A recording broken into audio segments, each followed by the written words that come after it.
And welcome back to MD Global Muscle here at the On the Rise Media Studio with me, your host, Giles Thomas. And we're joined all the way from Switzerland, Patrick Tuor. Yay, Patrick. How you doing, mate? Hey, guys. Thank you for having me. Hope you're all well. Happy New Year. Happy New Year, yeah. I'm 2 weeks in and looks the same shit as last year, so Happy New Year. Yeah, we're on, we just said that before we started filming, we got no gyms at the moment, so we're all feeling a bit, I'm feeling a bit skinny, so how are you managing now over there in Switzerland? Well, you're in Italy, aren't you? No, I'm right on the border to Italy, but still in Switzerland, the Italian part of Switzerland. Hang on a minute, I thought you moved to Rome. No, we're in Rome. We used to be pretty often because Sylvia has her parents there. And actually right now she is in Rome because she had to go back and see him. But I live right inside Switzerland across. I look over the lake here and I see Italy. So it's like half a mile away from Italy, but in Switzerland. Right. Good. Okay. So I'm just trying to keep up with your location. Yeah. Right. Okay then, mate. Well, 2020 was a pretty good year for you, wasn't it? Yeah. Some ups, some downs, but overall, when you take a line after the year and you look what you did, I say more positive than negative for sure. Yeah. I think for you particularly, I think that was the year that I've heard your name spoken about more than any other. Well, I guess, as long as people speak about me, it's good. Good and bad. Yeah. When people don't talk about it anymore, then I guess you have to worry. But no, jokes aside, yeah, it was. I think every year has been a build-up. Always trying to do better and bigger things, and was fortunate enough to. I think, as you said, it in many cases it was really good and stepped it up a notch with some really good pro wins. And as a bodybuilding fan myself, and as a coach, obviously that's where you want to go. So I couldn't be happier. Yeah. It's funny though, isn't it? Because I remember speaking to Barry DeMay about like Sybil, Sybil Peters, and he said before she was working with Rolly, he said she's been doing what she's been doing for 30 years at a high level. Neil Hill was doing what he was doing for many, many years. But once you get those, Ian Valliere winning the New York Pro, James Hollinshead winning, 2 pro shows, and you have that kind of a bit of a good run in the short space of time, then all of a sudden, everyone is talking about you. Those are the people that we look up to. Pro shows, those professional high-level bodybuilders are the ones who get the media exposure, the ones you guys talk about mostly. So Obviously then if you are connected to those people, it's more so natural that they talk about you also. So, but as you said, I've been doing this for 25 years, winning national championships in every country in Europe. But you just don't get the exposure because the people you train don't have this visibility. So I get the visibility my athletes get. And so it's more than natural. Right. Now we'll come to your sort of high profile athletes in a little bit. But I really want to talk about, because obviously, the big news, the biggest thing that's happened at the end of the year was obviously the Olympia.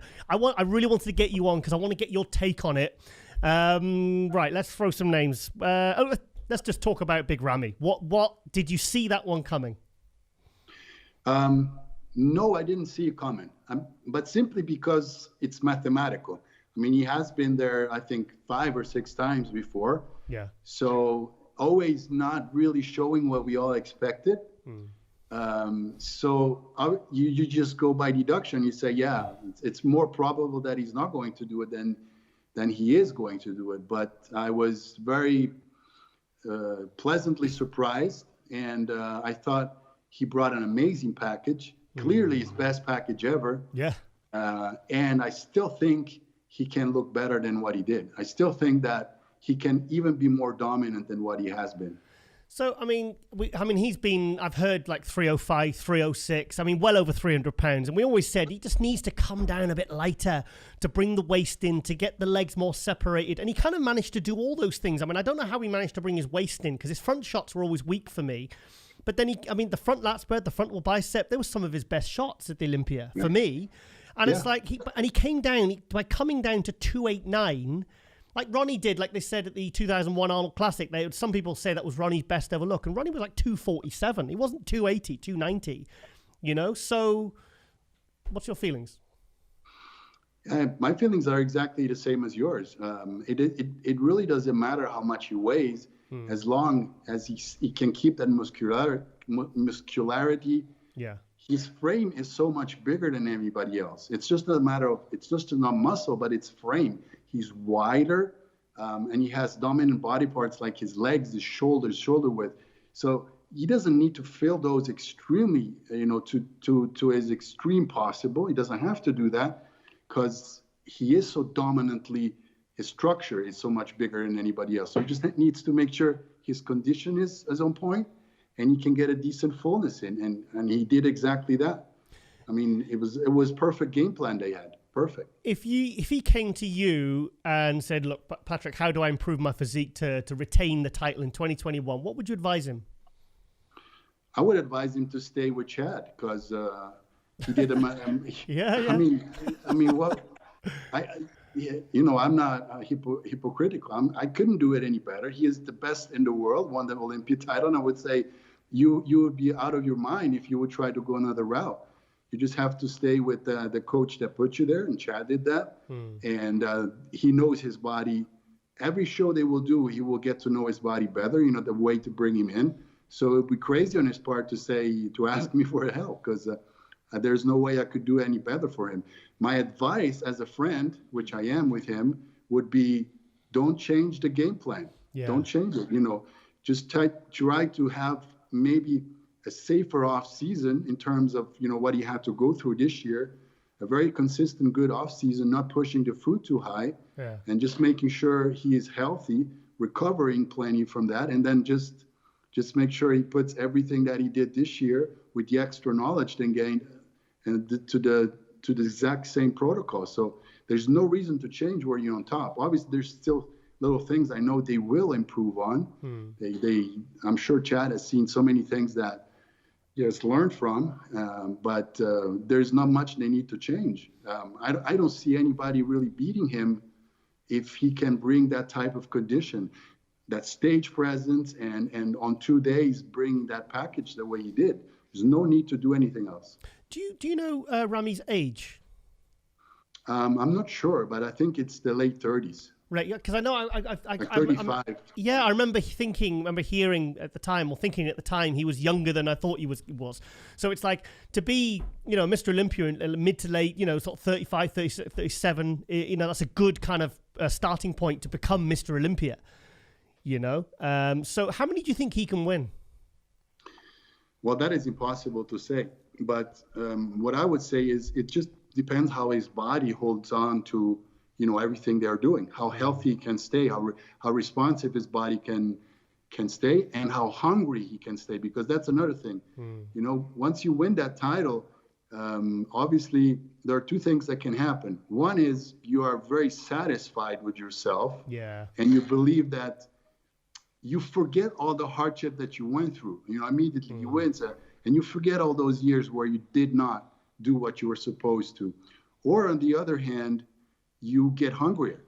You just now see your potential and you want to work on that. So it really depends what his mind will do. Will he get hungrier and make sure he works even harder? Or does he just, live the lifestyle and happy about all the people wanting to see him, wanting to be around him?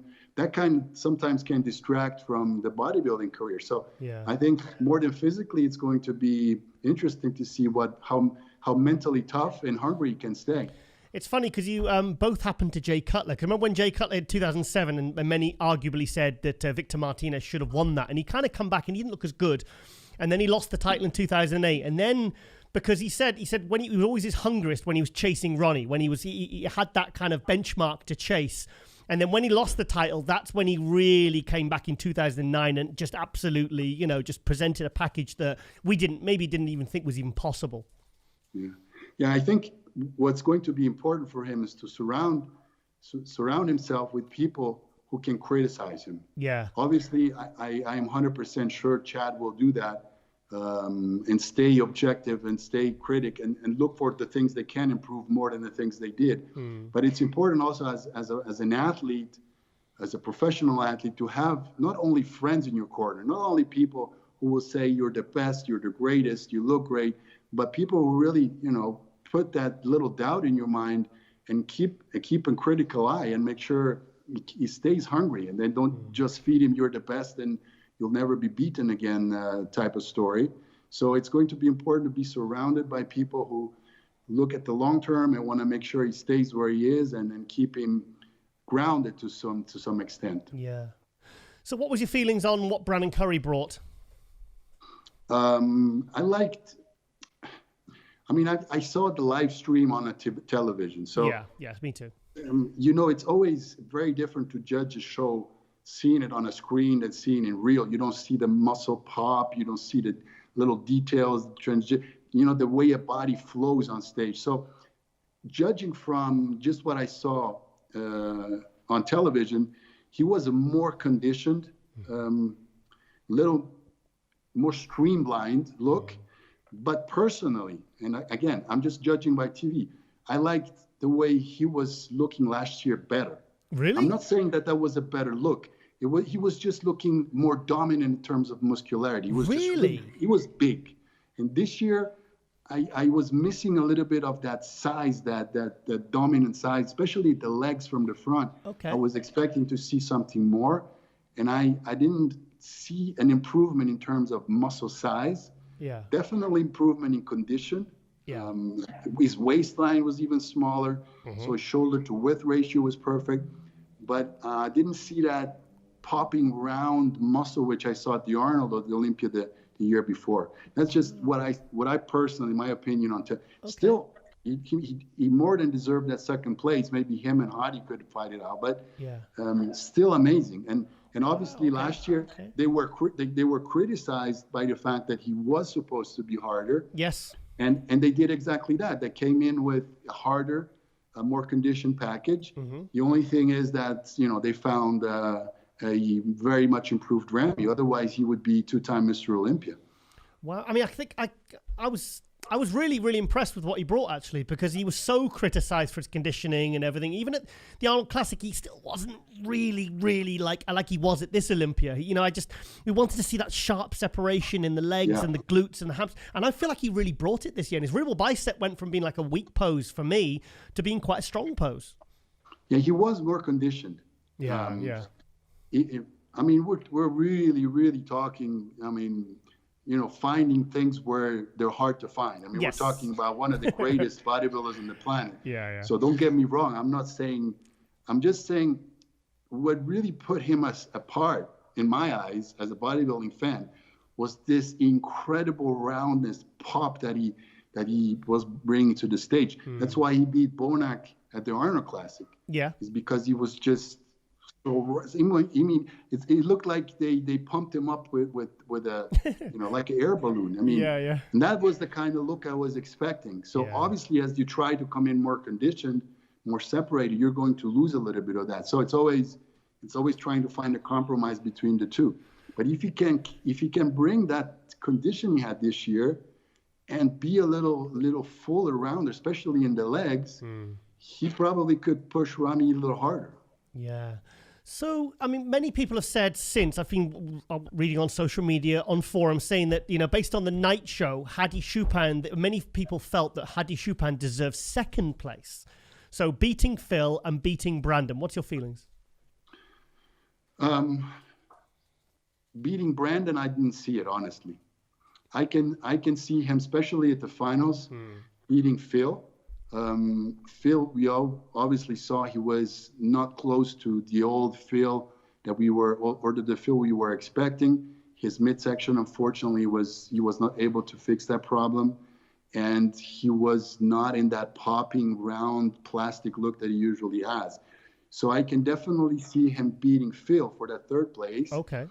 But I didn't see him beating Brandon, honestly. As great as Hadi is. There's just a different type of flow to Brandon. He's just, Hadi is extremely muscular, complete, and super conditioned. He does probably the most he can with that physique. But then Brandon is just genetically in another league, if you ask me, in terms of structure.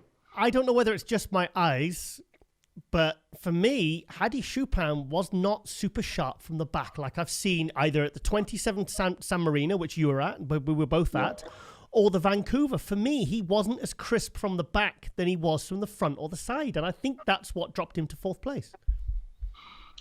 At prejudging Friday, probably yes.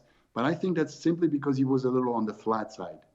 It has nothing to do with conditions. It's just, sometimes when the muscle is not full enough, you just don't see that push, that pop, that saran wrap type of look on your muscles. So he had time to fix that until finals. Obviously, the guy flew in like 2 days before the show. Imagine what type of stress that is. This is a fact. This is a factor I think people don't really realize. Like the Olympia in 2019, the Olympia 2020. I mean, is he prepping not even really 100% knowing whether he can even get in. So for me, I think I would love. I think of a Vancouver or San Marino look that he brought in 2017 and 2019. I think it would be. I think he'd be fighting out with Ramy. Yeah, I mean, it's more than possible. Again, in San Marino, he beat Brandon. Obviously, Brandon wasn't the Brandon he is now. Yeah. But it just really comes down to that apple and oranges type of thing. You're going more with that incredible sharp muscularity, that striated look, or you're going more with the more pleasing, rounder, aesthetic, extreme V-taper look. So I think you can go both ways, absolutely. But I still think that this Olympia, Brandon had my eyes were drawn more to Brandon than they were to Hadi. Yeah. No matter how good. But they were drawn more to Hadi than to Phil, that's for sure. Do you know what Hadi weighs on stage? Because there's a lot of opinion about what he weighs. What would you estimate he weighs? Well, if you remember in San Marino, he was like around 215 pounds. It was just slightly over. I messaged you that morning in the hotel, and you said you were with Dennis James, and you said he was 212. I mean, we're splitting hairs. But it was like really, really close to that 212. Slightly over the 212. I remembered. Well, he'd only just a couple of weeks before done the Korea where Flex Lewis beat him, so he couldn't have been. I mean, he was 212 there. So what's he going to be? 3-4 pounds over. So I would imagine he would be 215, 216. I don't know what you saw, but to me, and I was there in person in San Marino. Yeah, he looked bigger in San Marino than he looks now. Oh, yes, he did. I thought that would have been second place at the Olympia if he'd have brought that. 100%. Yes, I mean in San Marino he looked like he was made out of rubber. Remember, he was just like I was freaking out. And I think we both had him winning over Cedric, if you remember well. Yeah. I mean, it was I would have had no argument if he'd have been placed first. Yeah. So what about William Bonac? Where do you think he goes here from here now, dropping down to 5th from 2nd?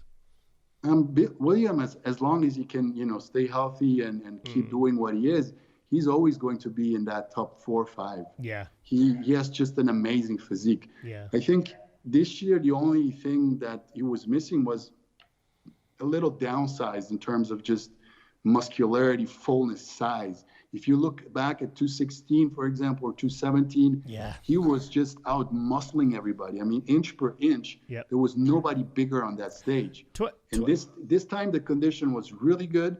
I was just expecting more, and I think that's what the judges are seeing is just they're more than to the others. They're comparing to his all-time best, and he was missing that extreme round full look.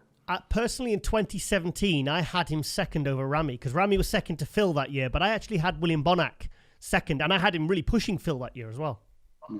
So, coming back to how it was just, I think it's just a matter of you just do not only compete against the others, you also compete against, especially when you're a top athlete, and you have been for years, they expect something. And you can be a little, barely on the flat side and not having that muscle push through, and you're already, you skip a place. You still do everything. You look fantastic, which he did, but you're just not giving that impression everybody has in their mind, and boom, you skip down 2-3 places. But I think if he stays healthy, can train well, he's going to be somebody when he nails it 100%, is always going to be in that first call out and fighting the top three, always. I think he's so consistent with his look and his conditioning and his and everything else. I mean, you know, he said he was a little bit like flat or whatever, but he was very super conditioned. I think he could be like a Dexter. I think he'll be like hanging around in the top five for comfortably another 5 to 10 years. And I mean, really like hanging in there in the top five. Anywhere in that top five, like he has been since 2017, really. Absolutely, I agree with you. I mean, you have to do better than that, and even a little slightly subpar William Bonac is still a fantastic bodybuilder. Yeah. And all those guys on the outside trying to beat that it's not easy. I mean, you really have to bring something special. Right, so we've been talking about the tier 1 guys. Now I've actually written about it in my column, which is coming out next month, and I've actually called Ian Valliere the tier 2 Mr. Olympia. Because, you know, there's almost like 2 separate contests going on the Olympia. There's always the top 6, the tenured guys that, you know, like the Bonacs and the Haddis, that unless they do something really stupid or really, you know, mess up their prep or they get injured, you know, they're pretty much going to be in the top 5 in any particular order. So, but the tier 2 guys like the Hunter Labradas, you know, the Akims, the Steve Cooklows, all those kind of guys that are kind of fighting the sort of 6th to 12th placings. Ian Valliere really, really leveled up, mate, because the thing is, he's been I can't imagine what it must do to him mentally, because of how he looked at the 2018 Olympia before he started working with you. That was a really, really shocking look. And I know he was 14th, but for me, he was one of the talking points of the show, like Patrick Moore was in the year after, getting 10th place. Yeah. One of those guys that you think, wow, this is really impressive. And then he kind of struggled to get that look, to even get that look back. And then he turned up this year. Okay, let's put the New York Pro win aside. Mate, he turned up with a look that I didn't think... I was shocked. I was absolutely... Like we were with Ramy or Sean Clarida or Chris Bumstead, I was absolutely blown away, mate. Fantastic. I appreciate it. Well, you know, the thing with Ian is we started working for his Tampa show in 2019. I mean, 2 weeks before the show.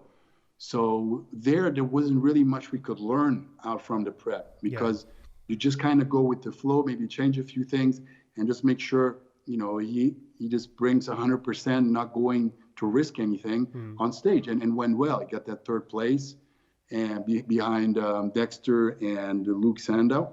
Yeah. And then we started working in off season. We had a really, really good off season where he put on that tissue that you actually saw at the Mr. Olympia. Then we practically lead our first show, you know, full prep together for the Tampa, which was a disaster, but we know why. I tried to do some manipulations, which were absolutely not necessary. And knowing how Ian responds to certain things now, you know, looking back, I'm like, how stupid, you know, could you be to do? But it's a process you have to go through at that level. When, you know, for the Olympia, I think we brought a package where we can say, and Ian agrees with me, is like, you could not be 1% better than that. You could be perfectly prepped. You could be like, you could be bigger, fuller, but you wouldn't be as conditioned. Or you could be a little more conditioned, but you wouldn't be as big. So I think we nailed it right to where he maximized everything that he has at this point. And was over 10 pounds heavier than the 2018 Olympia that you mentioned. Wow, was he? Yeah, he was like 255, 256. Wow, okay. And he was 243 at the 2018 Olympia. So the curse of the 2018 Olympia of not being able to duplicate that look again is now gone. Yeah, because we had to go through that process. It's a learning process. Yeah. You know, you have certain athletes which fit in a certain category where there's not much that can go wrong at the last week. Yeah. You just you know, do your thing, cruise in, step on stage, and you know you'll look good. Ian is not one of those. Ian is one of those athletes where if you start missing little things like water or salt or anything you have been doing leading up to the prep, if you start playing around with that, if physique changes immediately, I mean, you see him at the morning and then in the afternoon and you're like, went back 5 years. So we had to learn how sensitive he was to everything we were doing. And we made sure that for New York, we already, took a step forward, made sure that because fullness was the main issue for Tampa, he was in condition, but he's just flat as a pancake. Yeah. So we made sure we brought that fullness, trying to keep most of the condition possible. It was okay, but we both knew it's still not what he could be. And then we improved even further to the Olympia. I remember when you said, I messaged you and you said, I felt I think for the Tampa, you said after the Thursday night, I think it was, you said you kind of lost control of what was happening to his body. It's like you couldn't pull it back. So was it what you learned from specifically the Tampa show that really helped him peak perfectly for the Olympia? Well, both for Tampa and New York, because for New York, we were able to improve on his fullness, which was the main issue, because we both know, okay, you come in full, you're going to be in contention because he has a lot of muscle, he is wide, and he has some very dominant poses. So we just made sure that in those poses, he could really bring his best. But then doing that, we weren't 100% on condition. We both thought that we could be a little sharper for, on stage. So what we did those 2 months almost 3 months leading into the Olympia, we just made sure the condition was a little bit better than coming in from New York. Okay. But we almost went through the same process. So just making sure we worked a little harder, and then we could easily bring back that fullness. Yeah. And Ian is somebody, for example, he doesn't need a ton of carbs, which is very strange, but he needs more water than carbs. Okay. And some people need a ton of carbs to look full. Yeah, yeah. And Ian is one who we never really went over 400 grams of carbs, 450 grams of carbs the last few days. Akim Williams said to me, he said, because he looked so different at the Chicago from the judging to the night show. I said, what did you do? And he said, well, I'm someone that needs a lot of carbs. He said, in between the judging and the night show in like a 4 or 5 hour period, I had 500 grams of carbs and a pizza. And his physique looked completely... So you're saying Ian is the opposite. He doesn't need a lot of carbs, but like you said, he needs more water to keep him full. Yeah, well, not the opposite, but he's not somebody who is going to look much different with 400 grams of carbs than with 800 grams of carbs. Right, okay. So you just don't see that need for more food. Yeah. But where he's very, very sensitive, his fullness is more linked to the amount of water he can have, and especially salt. So he would still look extremely good, especially on low amount of carbs. Like we went down to 200, 220 grams of carbs for maybe different days. But as long as the water and sodium was high, he still was popping. It still looked like he could step on stage. So it wasn't a matter of carbs as much as it was not cutting the water and sodium. So as his coach and his friend, what was more satisfying for you? Was it seeing how he looked and how he did by winning the New York Pro, or the Olympia with how he looked and getting the 7th place? What was more satisfying for you? What do you consider to be the biggest achievement of the year? Well, definitely the Olympia look. Okay. Even, the last update that I had from him going to the Olympia, going on stage, I said to myself, no matter what the fucking happens, because placings are always, sometimes you just don't see things the way judges see it, or it's so close between those athletes that you can skip 3-4 places in a heartbeat and still, but more than the placing, I was just said, okay, we did everything that we possibly can to make you look the best. Yeah. So he left for the show. I told him, go have fun, because you just fucking look great. I mean, that's it. I mean, you couldn't look any better. Also, you weren't with him as well, so you were, like you said, you were back home in Switzerland. So you must have, was that different? Was that frustrating for you? Was it? I mean, obviously it worked out great in the end, but was that tricky trying to, monitor him remotely? It's not as easy as it is when you have him in front of you. Clearly, that's what I mean. If you see somebody in front of you, you can call the shots much easier. Let's say it that way. Yeah. But we have been doing this for over a year now. I've gotten probably close to 1,000 updates, video updates. Yeah. So you start to build a little smell, like a sixth sense that you have. Yeah. You know where to go. So even not being there, if you have been working with somebody for long enough, I think you just develop this knowledge of what needs to be done. And then Ian also is somebody who is so extremely disciplined and precise. Yeah. That I don't have to worry about, but sometimes with other athletes, you're like, did he do what I asked? Did he eat that? You're not 100% sure. Yeah. That really screws up your mind and your thinking process. But with Ian, he is so just like a robot. Good. That I could make calls, change a meal, and you immediately see what you expect. So when you do something and you see the body respond the way you're thinking, you're on top of things. Have you discussed his next plans yet? Yeah, well, right now he's recovering still. Yeah. But something Ian really wants to win, has always wanted to win, is the Toronto Pro. Okay. Of course, Canadian. So that's one show has always been on his radar. Okay. And the show being late August, apparently, that's something that he would like to do. And also the Arnold Classic, if it is in September, then that's something we could do. What's your feelings on the Arnold Classic being pushed back to September? Well, with the current circumstances, I think that is the best thing to do. Obviously, if it was a usual normal year, so close to the Olympia, it takes a little fun out of the equation. Yeah, they need to be split 6 months apart, ideally, at least, which they were in March and September, they were 6 months apart. Yeah, but this way, I think with the way things are playing out with this COVID situation, the positive thing is it allows those who compete there to really flow their prep into the Olympia, so they don't have this big break in between shows. So there's good and bad if you ask me.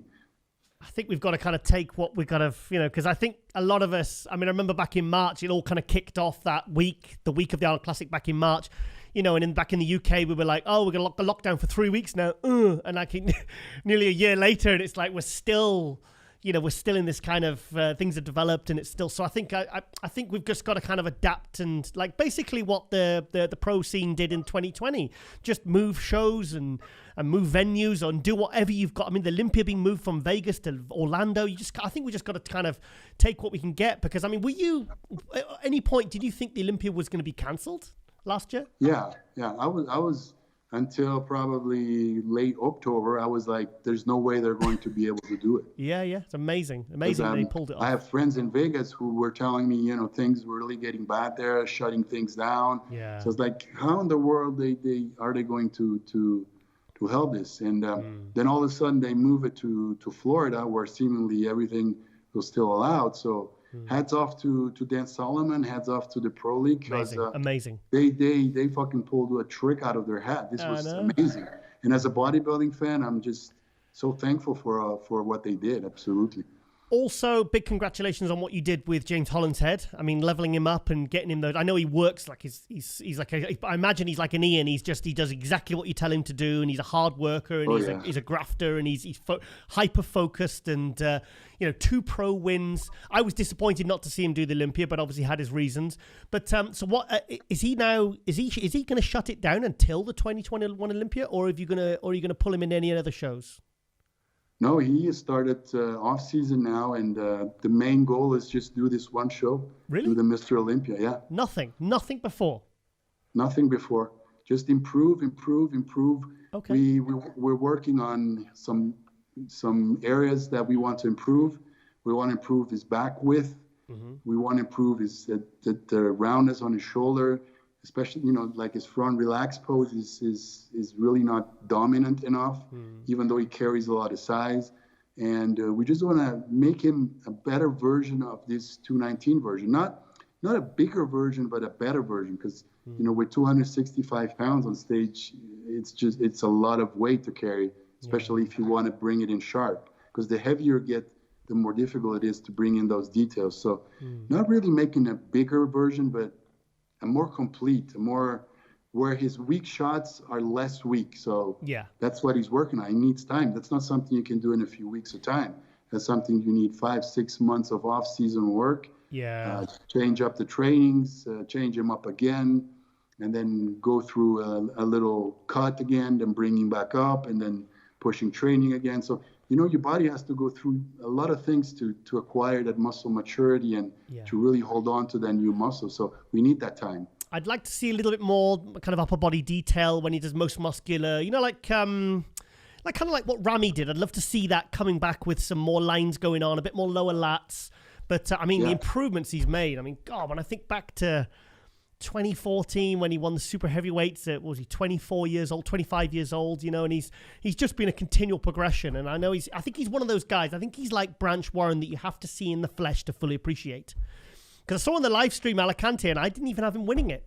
I didn't have him. I've said that before, but I think he's one of those guys. Like I remember seeing Branch Warren at the 2011 Arnold Classic, and when he came out by himself, I just went, "Holy shit, that is not what I see in the photographs." People said the same about Dorian. One of the really dense, really heavy guys, the really solid, thick guys. You know, you have to really see in the flesh to fully appreciate, you know, how good they are. Yeah. That's exactly what was happening to me when he was doing the Spain show. I was watching in the live stream, and he came out, and I was like, "Oh, I'm not seeing what I was expecting to see." Same here. So I called a friend of mine, Pedro is his name. He is from Alicante, and he was watching the show. Yeah. And I said, "What are you seeing?" And he's really honest. I mean, he's really not somebody who likes to, you know, just say good things because he wants to be friends with you. Yeah. And he told me he fucking looks dense and hard. I knew it. So he's like, there is no way anything is beating him. So yeah. And that was after they did the preliminary 5, comparisons. Yes. He said when he turned around and hit that double bicep, he said you could not look at anything else. So I knew it were good. Isn't it funny? It's like when Valliere did the New York Pro, and I was looking at the live stream, and I was looking at the kind of the phone pictures, and I was like, oh, I think he'll be 5th, 6th. And then when I was shocked when he won, and then when I actually did it on here, you see my reaction when I bring up the high quality footage and the high resolution images, and I'm like, whoa, he looks totally different. So I think you've got those two guys there that you have to really see in the flesh, or in front of you to really fully appreciate just how good they are. Right. Okay. Right, Patrick, this has been fantastic. Also, quickly, what's happened to Nicholas Vuilliard? What's he up to? Well, he was going to compete in Spain. Yeah. But he still has a full-time job, first of all. Yeah. So if he wanted to travel to Spain, he had to quarantine for 2 weeks coming back at a time and things like that, which he could just simply not do for his work because he's dependent on that. So unfortunately, we had to shut down the prep, which was going extremely well. I mean, it was looking like a new type of Nicholas. And we're still actually looking at what is possible to do this year because we're really, Nicholas is somebody who doesn't just want to compete for the sake of competing, especially not at this point. And we just want to make sure that he is going to be able to travel, that he can come back without having to stay at home for 2 weeks. So right now, as the things are looking, he is training, he's staying, healthy and always being ready to step it up, but we still have not made any decision because it's just not possible at this point. Okay. Well, I just when I saw the pictures when he was starting to get back into his prep, I just couldn't believe what he'd done with his waist. Like his waist, that reset that you did, that we spoke about when I previously had you on, I think that was a really good move. It was good, because he did have, I think you achieved what you wanted to achieve with him, Yeah. And I'm glad that you actually kept him back and try and keep him in the 212 because I think with those improvements and I think he'll be a real force in the 212. I can't see him not being not a top 5 Olympia guy with multiple pro wins. I could see him being one of the 212 greats over time. Because he's still quite young. Yeah, absolutely. And just on a side note, I don't know if you saw that kid from Mexico who won the Olympia Amateur in the heavyweights. What's his name? Emmanuel Longoria. Okay. And I wanted to write you privately, then I forgot. But I am telling you, and I don't talk bullshit with you. You never bullshit me, Patrick. No, never. What I tell you always comes true. You know that. Yeah. I am telling you, that kid, the way he prepped, with what he prepped to win that pro card, and the structure and muscle he has, will be a top I'm not saying 5, but let's say top 10 Olympia the next 4 years. Oh, wow. Okay. That is the craziest genetics that personally I've ever coached somebody. Or out of absolutely everyone. I mean, all those hundreds of athletes, all those elite athletes around the world. Seriously. He is in the top. Holy shit. How old is he? How old? What he did to get his pro card. Yeah. I mean, people don't even use for a local show. Okay. I'm telling you. Wow. I'm telling you. The kid is just amazing. It's his destiny, isn't it? And then we went to the show, didn't use a diuretic, never cut water. Obviously could have been harder. You know, he still looks like he's made out of dough. You know, it's like, yeah. But that kid, I mean, now we're going to step it up and do his, and he's as tall, just a little taller than Nicholas. Okay. Well, if you He's send me, going to be in the open. Could you please, after this, send me some photos and video? And what I'll do is I'll edit it in as you're talking. Yeah. We'll edit that in. Yeah. We'll edit that in. So I want to be the first to kind of talk about this guy that you say is going to be a pretty big deal in a few years. He's like 5'6.5", something like that. Okay. And competed at 221.8. So just in the heavyweight, no, 224. Wow. Sorry, 225 was cut up. Okay. And he's going to be open. There's no way he can go down to the 212 and start growing. And he is as wide as he is tall. I mean, the kid is fantastic. Has every muscle part. He's a nice-looking kid, and he can pose the fuck out of everybody. I mean, the guy is... that's what we like to hear. That's what I like to hear. He can, I mean, nice. He's a fantastic poser. Yeah. Front double bicep, vacuum. I mean, the kid is as talented as you get. And he is driven, and he is disciplined. How old is he, and where's he from? He's 24, from Mexico. 24? Yeah, just turned 24. Wow, okay. Does he speak English? I think a little bit, yeah. A little bit he does. He's learning now. He has to learn now. Well, I'll tell you what. We'll get him on. We'll get him on in a few weeks' time, or whatever. If you want to come on with him on split screen or something, and we can do that. We can get this kid some publicity and kind of help get his career launched with publicity and everything. Yeah, definitely. I mean, he had probably the worst condition of the top 10 athletes in his class, and he won. Just to tell you. Wow. Okay. There you go. Wow. Okay. Well, that sounds exciting, mate. Yeah. Okay. Well, yeah. We'll definitely get him on. If you want to come on with him, you're more than welcome. Obviously, we can. You help fill in the gaps with the English, maybe. But yeah, I'm just telling because you like new, fresh meat, and I'm telling you, this kid. Not the old rancid meat. We don't like that meat. I know you. You're always looking for that next thing to talk about, and believe me, that kid is. Okay. Well, that's we'll definitely get him on for a future episode. But Patrick Tuor, thank you so much for coming on for this intro, mate. And like I said, I always like getting your insights and opinions on, the kind of the topics of the day. Because obviously the Olympia, we've got no shows. When's the first pro show? I haven't even checked the calendar yet. I think April or May. I heard like Indy Pro in the US. Wow. Okay. So we've got So we've got a really bit of a drought now for a couple of months for. Yeah. So normally we'd be looking forward to the Arnold next month, and everything else that comes after it. So it's So okay then, Patrick. Hopefully we can get vaccinated before then. Yeah. Have you've not had it yet? No, I called my doctor and he said not before June for just normal people, and okay. I'm trying to speed up the process, but in Switzerland we're not corrupted, so I'm not getting old or no vaccines. Okay, well I heard that some people there's some ones that when people aren't turning up, other people are turning up on the off chance and they're getting vaccinated. That's been happening in the UK. Yeah, but right now they're vaccinating people over 75. I don't think I can say I'm over 75. Yeah, probably not yet. Yeah, just go party for a few days and that'll then turn up. So, right, okay, then, Patrick. Right, well, always great to catch up, mate. And thank you so much for the time. And we'll hopefully try and meet up at some point in the year because we obviously didn't get to the Olympia, so that was a bit shit, but. So anyway, right then. Okay then, mate. Thank you so much, and I'll speak to you very soon. Thank you for having me. Thank you, guys. Thank you, Patrick. Bye-bye, mate. And welcome back to MD Global Muscle here at the On The Rise Media Studio with me, your host, Giles Thomas. And we're joined, New York Pro Champion, 7th place at the Olympia, Ian Valier. Yay! Yeah. Thanks for having me, guys. Ian. First of all, mate, I mean, we've just had your coach Patrick Tuor on, and we've been singing your praises, obviously, for the both of you, what you both managed to achieve at the Olympia. Mate, you got 7th place at the Olympia. How do you feel, mate?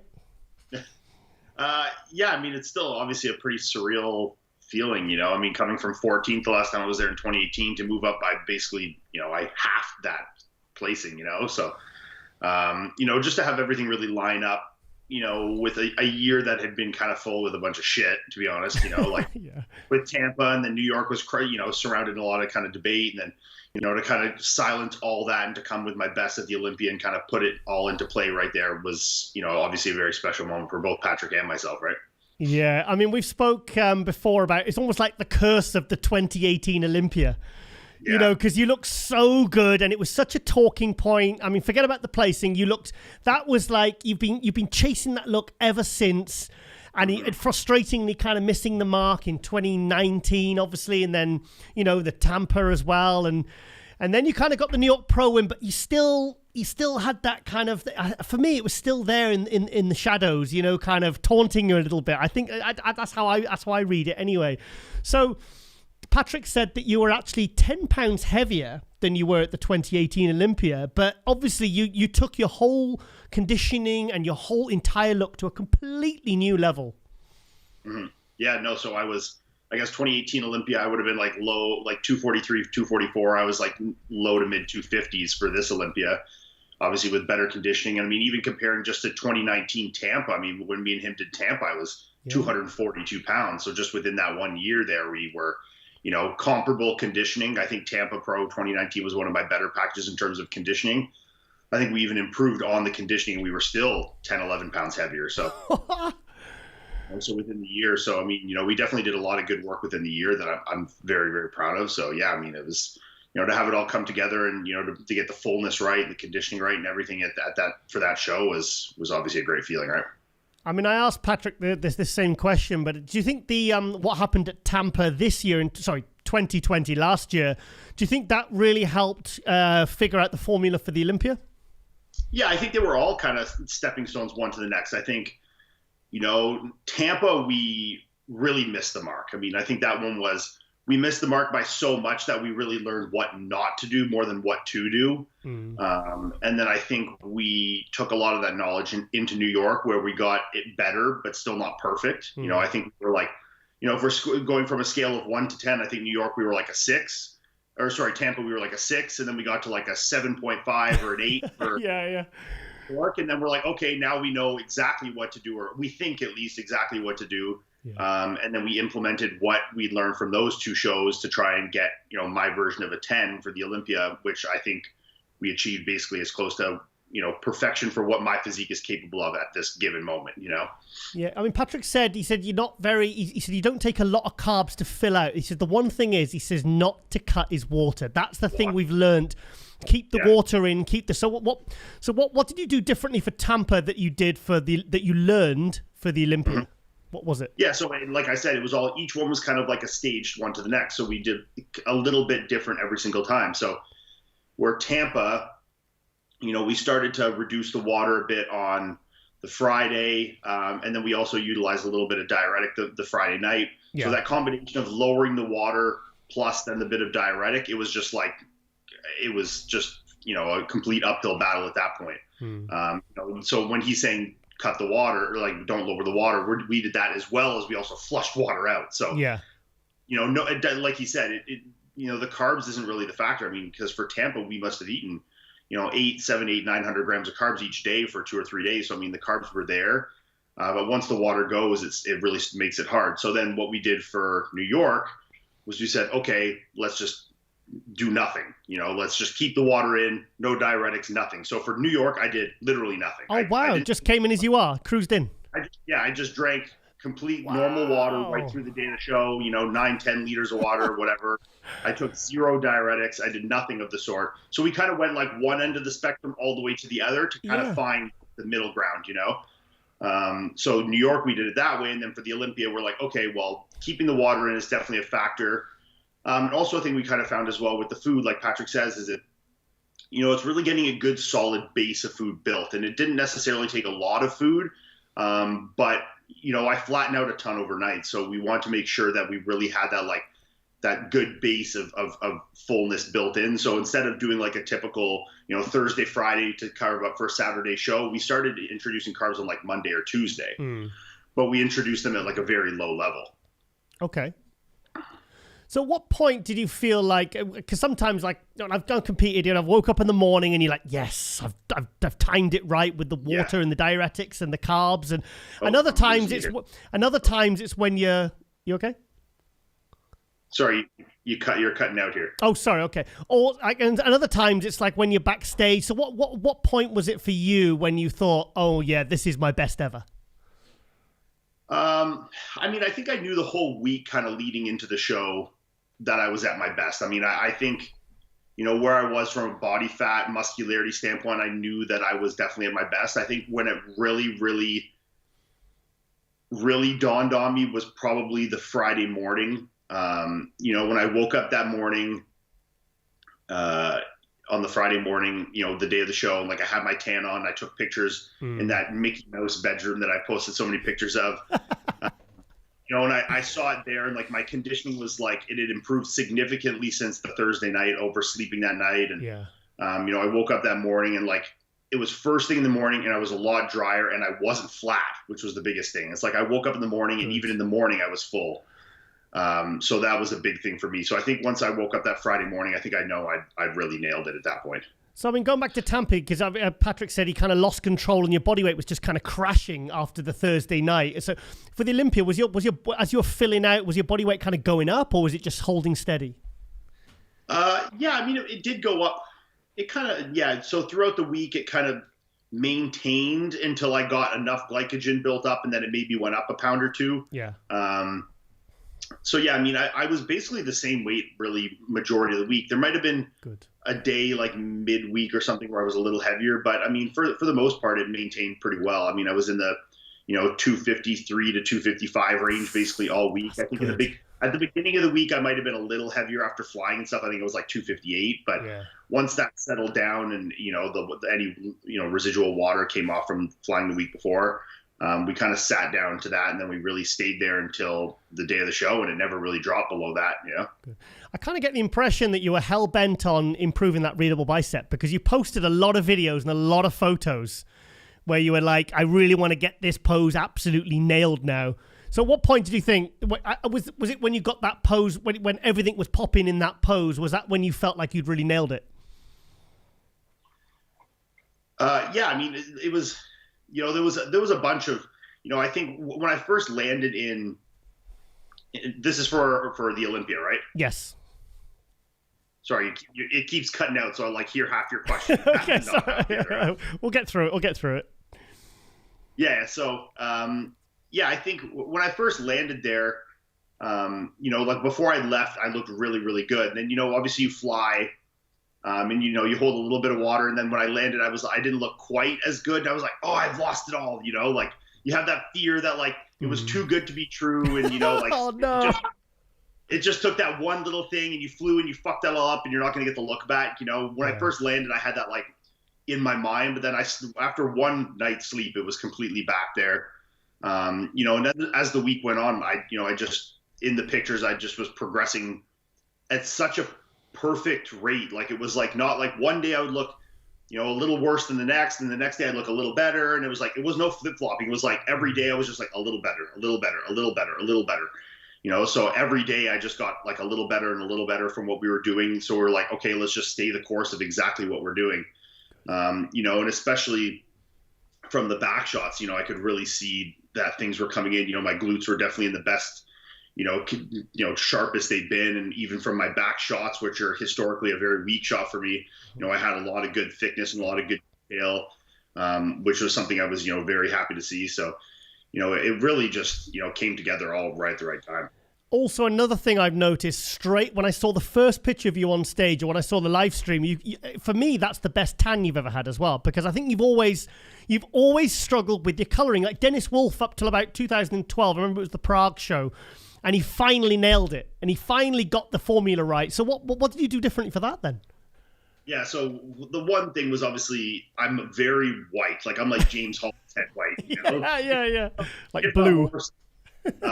So a big thing for me is just making sure I have a good base, because when you with tanning product, when you put too much on top of too much, like you can get dark, but then you start to get like a muddy look and it doesn't look good. So, you know, tanners are always hesitant to put like too much on you because they don't want their work to look bad. They almost would rather you be a little light and not muddy. But like for me as an athlete, you know, being a very light guy, and especially a lot of the top guys being black guys, you know, you want to make sure you're dark, right? So, or the contrast is terrible. So after New York, I thought my color was definitely better in New York than it was in Tampa, but it still needed to be a lot darker and a lot better. I literally tanned every single day. No, because Tampa, up till you've always had like a sort of you have like a yellowish tinge, but you like for the Olympia there was like a really nice like a pro tan, like a red. Like a reddish, and it really highlighted your condition, because it would have been such a shame for you to peak so perfectly and it'd be like, oh, he's fucked up his tan again, you know. It would have been so disappointing, but I was so happy that you nailed it again, you know, the tan, you know. So I did use pro tan like you said, and you know, one thing we found is, you know, to start tanning a little earlier. So like obviously having a good base, you know, natural tan, it goes a long way, so you don't need to apply so much product. But instead of like tanning like just Friday, Saturday kind of thing, I might start putting on coats like Wednesday, you know, so like put like a coat Wednesday night and then I'll rinse it off, you know, just like a light water rinse just to kind of get the excess off, then do another one Thursday, rinse that off, and then start doing the real stuff Friday, Saturday. So that way it gets like really built and soaked in there, and you can kind of rinse off all the extra kind of muddy stuff. And really get that tan built up. So I think for me, doing it a little more progressively over a few days definitely rendered a good look. And, you know, especially at this show, because I knew that was one thing I'd been criticized for, I really wanted to make sure it was fucking perfect. Yeah. It was honestly, because I don't think people, unless you've competed, I don't think people realize, like tanning, especially when you're like the last week, that's when you're so focused on how you need to look and what you need to do. And you think sometimes even just standing there is tiring. You know, getting the tan on, even just stood there while somebody paints you, or you're doing it in front yourself. And people don't realize that, you know, if you're doing that over a series of days and washing it off and putting another coat on, it's very, very tiring when you're literally exhausted. Yeah, no, I mean, it definitely can be tiring. And, you know, that's why it was honestly kind of better that I did it in stages, you know, like, so I didn't have to stand there and do like 2-3 coats at a time, let one dry. You know? So it's like I do one light coat and then I'd go home, you know? So yeah, the pro tan people were awesome for me. And, you know, they were also very adamant themselves of making sure that my color was 100% spot on, because, you know, they knew I'd been criticized at it after New York, after Tampa. So they really, really wanted to make sure it was good. So they put the extra mile in for me there to make sure it was 100%. Good. So, I mean, I've, like I said to Patrick, I've written about it in my future column. I've called you the Tier 2 Mr. Olympia. Because I mean, I almost said a similar thing on Fouet's podcast too. I'm like the best guy of the second group. Yeah, like the best shitty guy, you know. But the thing is, no. But the thing is, there's always kind of two levels. There's always the top 6 Olympia guys, the Bonacks, the Haddis, you know, the Brandons, and they're always pretty much, you might get somebody new cracking in, but there's kind of like 2 separate contests going on. There's the second level guys, there's the newcomers, there's the ones who are looking to move up and who are looking to really nail their condition and really, so you're hitting the ceiling of that next level. So the next step up, I mean, you've won the New York Pro, which is arguably the 3rd or 4th biggest pro show in the world. You've come 7th in the Olympia, which is just 1 spot away from 6th. So, I mean, you're really there. And how old are you now, Ian? I just turned 30. You're 30. So, I mean, 30, and you're already knocking on the door at the top level at the Olympia. Yeah. It's crazy to think. I mean, you know, like from, you know, how last year was kind of, you know, a year kind of like with some positive notes, but also disappointed that I missed the Olympia by 1 point. And, you know, it's kind of like a year that I felt like, you know, like you said before, like I was chasing that 2018 look and trying to chase the Olympia like I was in 2018. You know, so even though I had some good showings and some good placings, like I haven't placed outside of a top 4 in 4 years now, other than Olympia, you know, so like obviously my progression was there, but to miss the Olympia by so little and then, you know, come back this year and, you know, really do what I think I was capable of all along. Just really needed to have the stars align and, you know, find the right combination. I think me and Patrick really found that. So, you know, it was it's just, I mean, the timing couldn't have been better for it, right?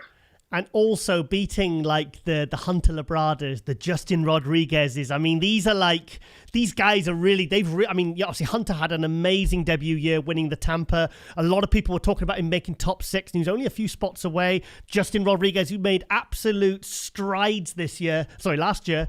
You know, it must feel good, really, really sort of placing ahead of those guys. Yeah, I mean, and I'd be lying if I said that beating Hunter wasn't very important to me. You know? Well, it was, because he won Tampa. You got 7th at Tampa. Yeah. You know, you kind of, because I wrote about it in my column, and I said I'm really looking forward to seeing Hunter against Ian at the Olympia to see who falls where. You know. Yeah, no, and I know that's, you know, me and Hunter match up very well in a lot of ways, but also have a lot of differences. And you know, obviously I was second in Tampa, very deservedly. I mean, Hunter was much better than me in Tampa, so I mean, I have no arguments there. Yeah. You know, but I knew in my like heart of hearts that I was capable of a lot more than Tampa, obviously. Yeah. So you know, I wanted my second crack at that for sure. You know, so you know, it was when I got off stage, it's funny. I've told the story like when I got off stage, because they didn't tell us our placings right away, right? Okay. Like they only announced the top 5 on stage this year. They didn't do the top. I didn't realize, because normally it's top 10. They go from 10th to 1st, don't they? Yeah, so they usually give everyone their top 10 on stage. They only did top 5 this year. Oh shit. So I was like, okay, well, I know I'm in the top 10 because I was in the middle of that call out with like, you know, Hunter and Dexter and Justin. So Yes. I'm somewhere in the, 7, 8, 9, 10 range. Yeah. You know, and in my mind, like looking at the photos after prejudging, I was like, I was very confident I had the 7th place. But you never know, you know, your mind starts racing. Yeah, you're kind of hoping for the best, aren't you? Yeah, maybe Hunter was better in this shot, or maybe they actually have Dexter all the way in 7th, and we're all like 8, 9, 10, or maybe just, you know, you start like thinking of these scenarios that could possibly happen. So yeah, I got off stage and I was trying to find any judge I could, and, you know, I find one judge.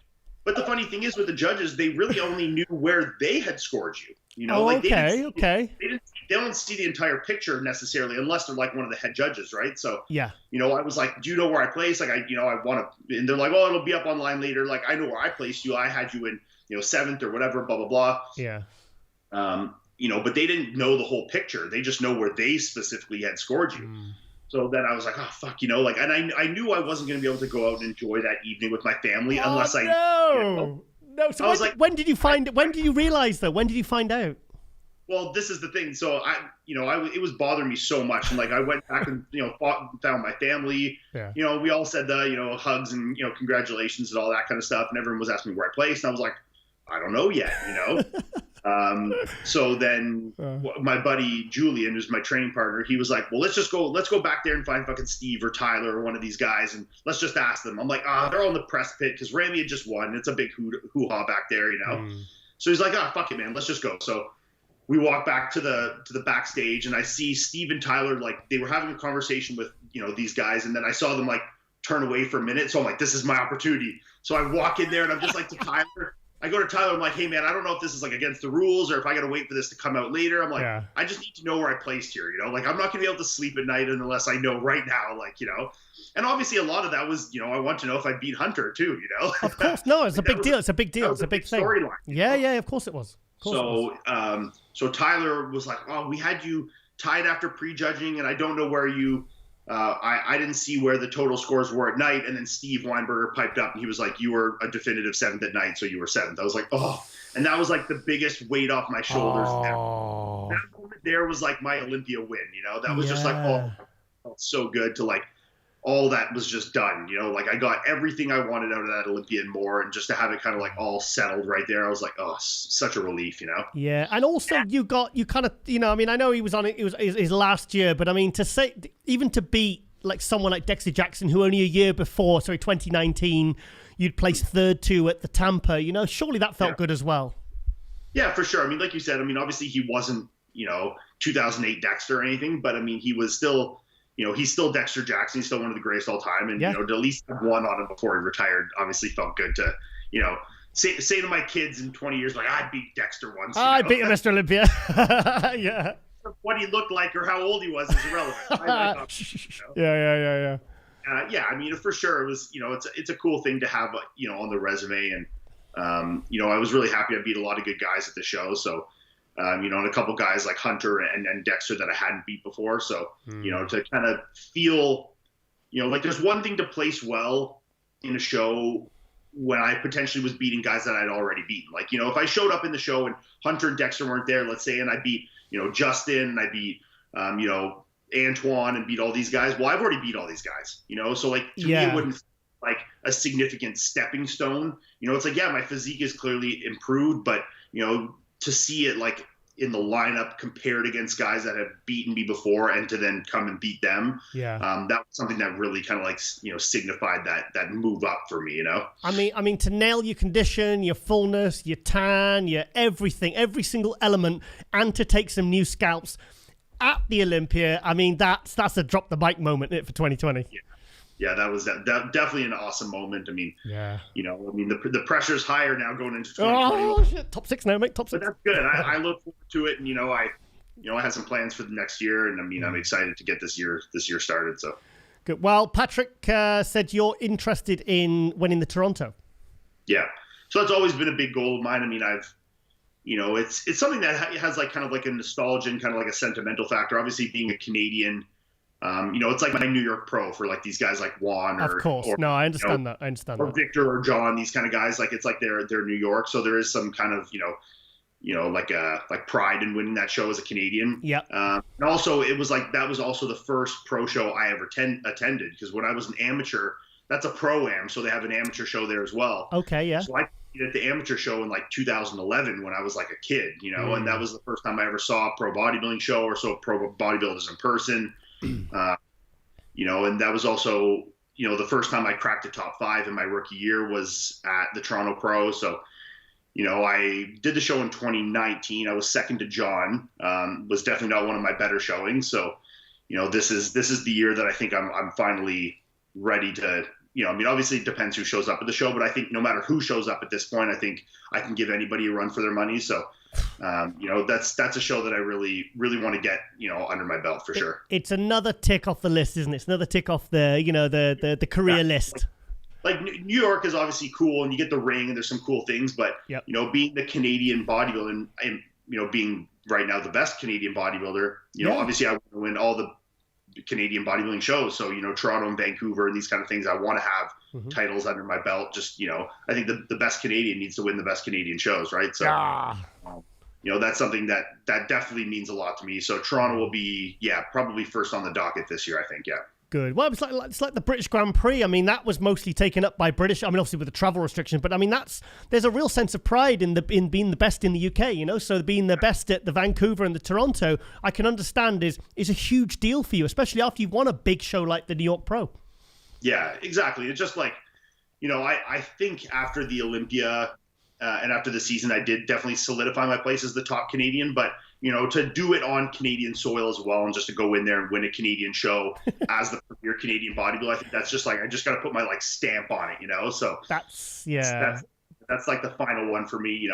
Toronto more than Vancouver. Vancouver is a newer show and it doesn't have quite the sentimental value to me, but down the road, it'll definitely be something I'll take my crack at as well. And, it's historically been a very difficult show, Vancouver. I mean, the 2 years I did it, 2018 when I did it, that was the year when we had like Justin Rodriguez and Lucas and, and then last year or 2019 when I did that was like Hottie and Nathan. Like there's been some crazy lineups at that show. So if it continues that way, I think that would be one I'd like to win just because I see it as maybe a little more difficult of a show historically. So, but yeah, Toronto first, I'll get that one knocked down first and then we'll go from there. So now your 7th place aside, unbelievable job what you did with Chris Bumstead, mate. Do you know what? I'll be honest, right? I've written about this as well. I didn't think Chris was overrated, but I wasn't. You weren't sold. I wasn't that blown away by him. Even when he won the Olympia the first year, I'll be honest. I'll hold my hands up like I did when I had you on about I saw the high resolution pictures from the New York Pro and the pose down footage. I'll hold my hands up. Like, when I saw him come out by himself on the live stream, it was a real holy shit moment. I was like, that comparison picture of his back rear double bicep, it not just doesn't look like, it doesn't even look like the same person. It doesn't, it looks like 5 years has happened. No, it doesn't even look like the same person. It looks like 2 different bodybuilders. That's one of the most incredible things I've seen for a long time, because I couldn't believe how he brought up his back, how he brought up his arms, his conditioning. I'm a Bumstead believer now, mate. Yeah. I mean, it's really crazy. I mean, he had a really good year of work, and incredible. With having his autoimmune disease, obviously, when you have a year when you're not fighting against your body at all, like he had a really good, clean bill of health this year. Good. And it just really goes to show, when you're not fighting against yourself, how much you can accomplish, right? So, but I'll be honest. I mean, I knew he was going to win the show at 6, 8, 10 weeks out. I mean, when I saw where his physique was at, there's no amount of money I wouldn't have bet. Like, you see it 100%. Geared Up Bodybuilding, these bodybuilding groups on Facebook and Instagram, and people make the predictions, and I would have bet my home that he would have won the show. I was that confident for what I was seeing at that point. I knew he had won in 2019 with far less, and I knew how much better he was, and there was just absolutely no doubt in my mind that he was going to steamroll the show like he did. Oh, mate, that front when he came out by himself in the the individuals. I was watching the live stream, and he hit the frontal bicep. My jaw just dropped. I was like, holy shit, that doesn't even. I mean, just the lines, because for what I saw in the pictures in the lead up, he was kind of growing into the show, wasn't he? Well, yeah, I mean, that's the thing, right? Like for Chris, with the autoimmune, like you don't want to push it too early or too much in the year, right? Like you really want to save the roll of the dice till the time that it matters, which is your Olympia prep. So, for most of the year, we really keep things really dialed back. I mean, he doesn't push the food. He doesn't really take any anabolics. Like it's very, very muted 99% of the year. We really just give her for the Olympia, right? And by give her, it's still like very, very conservative at that, so, I mean, obviously, when you have a very, very fresh, healthy physique going into that, from kind of a, down state, and you fire into an Olympia prep, there's a lot of opportunity for growth. And, he teamed up with a really good training partner, this kid called Axel, this prep as well. So that, they beat the shit out of each other every week. So I think that that was, paid dividends for him as well. So I think, the combination, the training and being healthy, I think, for him, it was just all the factors, were really perfect this year. I mean, his training was definitely, I think, what made the biggest impact, but you can't do it when you're fighting against an unhealthy body, right? So it's kind of one needed to do the other, right? Because I remember we had a conversation. It was literally we all stood up after the prejudging at the classic, the 2019, the first jury one, and you told me, and I said, "What's happened to his back? His back seems to have like really withered away, sort of thing." And you were explaining about the disease and how. And I'll be honest, I wasn't completely sold at the time. And obviously, saying that now that his body's now healthy and everything's just popping now, it's just, and the fact that he was actually the current. He was the reigning Olympia champion, and coming in, I mean, you must have been so confident coming in. I mean, it must have been, like you said, 6 weeks out, you're like, look, no one is beating him. Yeah, no, I think, obviously, you have, like I said, even for myself, you have moments where you're like, maybe, but, as a whole, we were so confident going into the show. I mean, I saw things in this physique, at 4, 5, 6 weeks out from a conditioning standpoint that I didn't see till like the day of the show in 2019. Wow. Okay. And it was that plus then, so much more. Like, even though he was only, 3 or 4 pounds heavier this year, the look of muscularity was just completely different. I mean, it was like, I don't know if it's a year more of hard training and just his age, because he's young and he got a little more density and maturity under there. Or just because he was healthier and, we didn't have to push the diet down so hard. Like in previous years, because of his autoimmune, he holds a lot of fluid, like it's, a kidney autoimmune. So he gets a lot of edema. So, right. These years we'd really have to push the diet hard because it's very hard to decipher at certain points, like what's water and what's body fat, Yeah. So we would, this year though, when you could really see everything going on with the physique right from the outset, we really had a lot more room to play with, trying to hold on to the muscularity and hold on to the fullness in terms of, as opposed to just pushing down hard and hoping for the best, Yeah. Like Patrick, I suppose with you, like the satisfaction he says he feels now to know that he brought you in. He said you couldn't have been 1% better. He said you couldn't have been any better. It must be so satisfying for you as Chris's coach to know that you've peaked him and brought him. I mean, literally he, like Ramy, like Sean Clarida, he completely shocked everyone.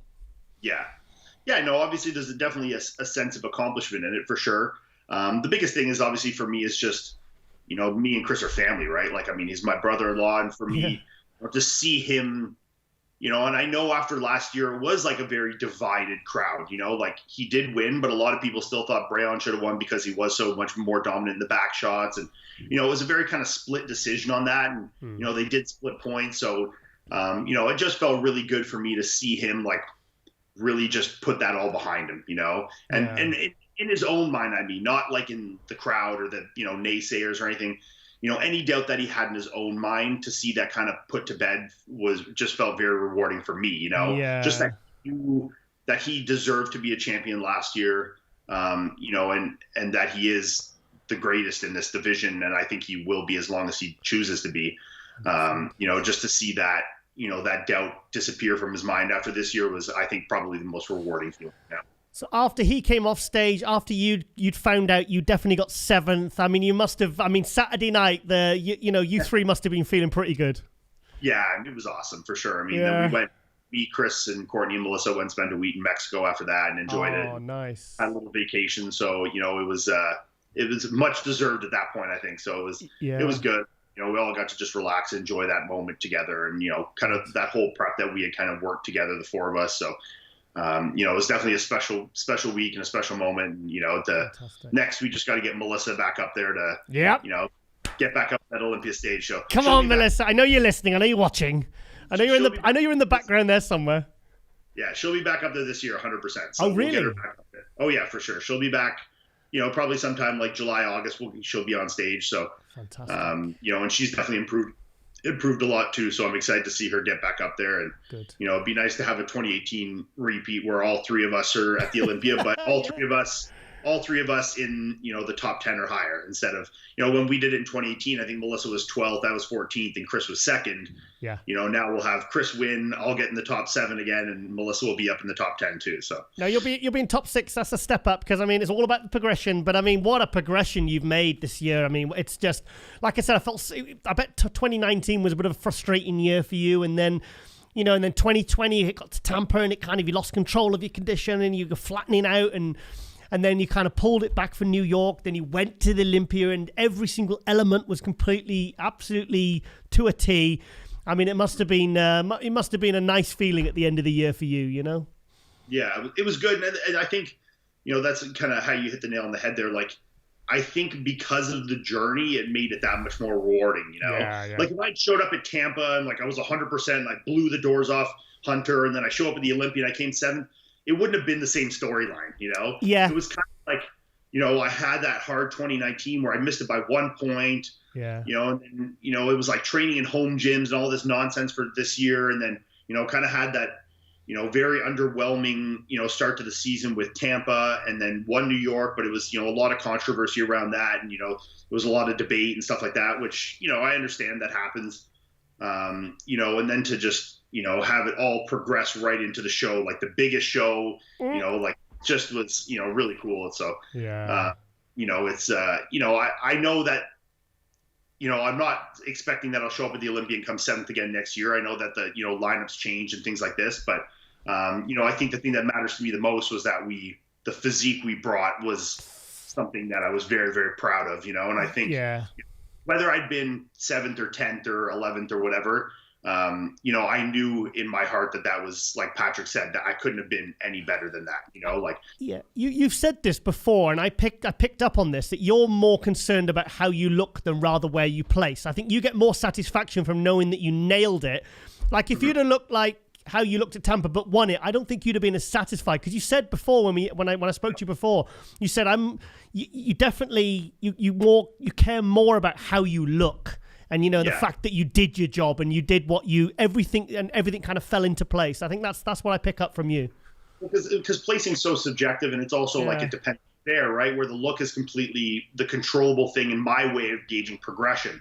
You know, so, you know, the look, like some of my best looks that I'm the most proud of were actually my lowest places showings. Oh, wow. You know, so 2018 or 2019 Vancouver, which I think are some of my best looks, both years, 2019 or 2018. I placed 4th in both those shows, which is the lowest I've placed since 2016. Yeah.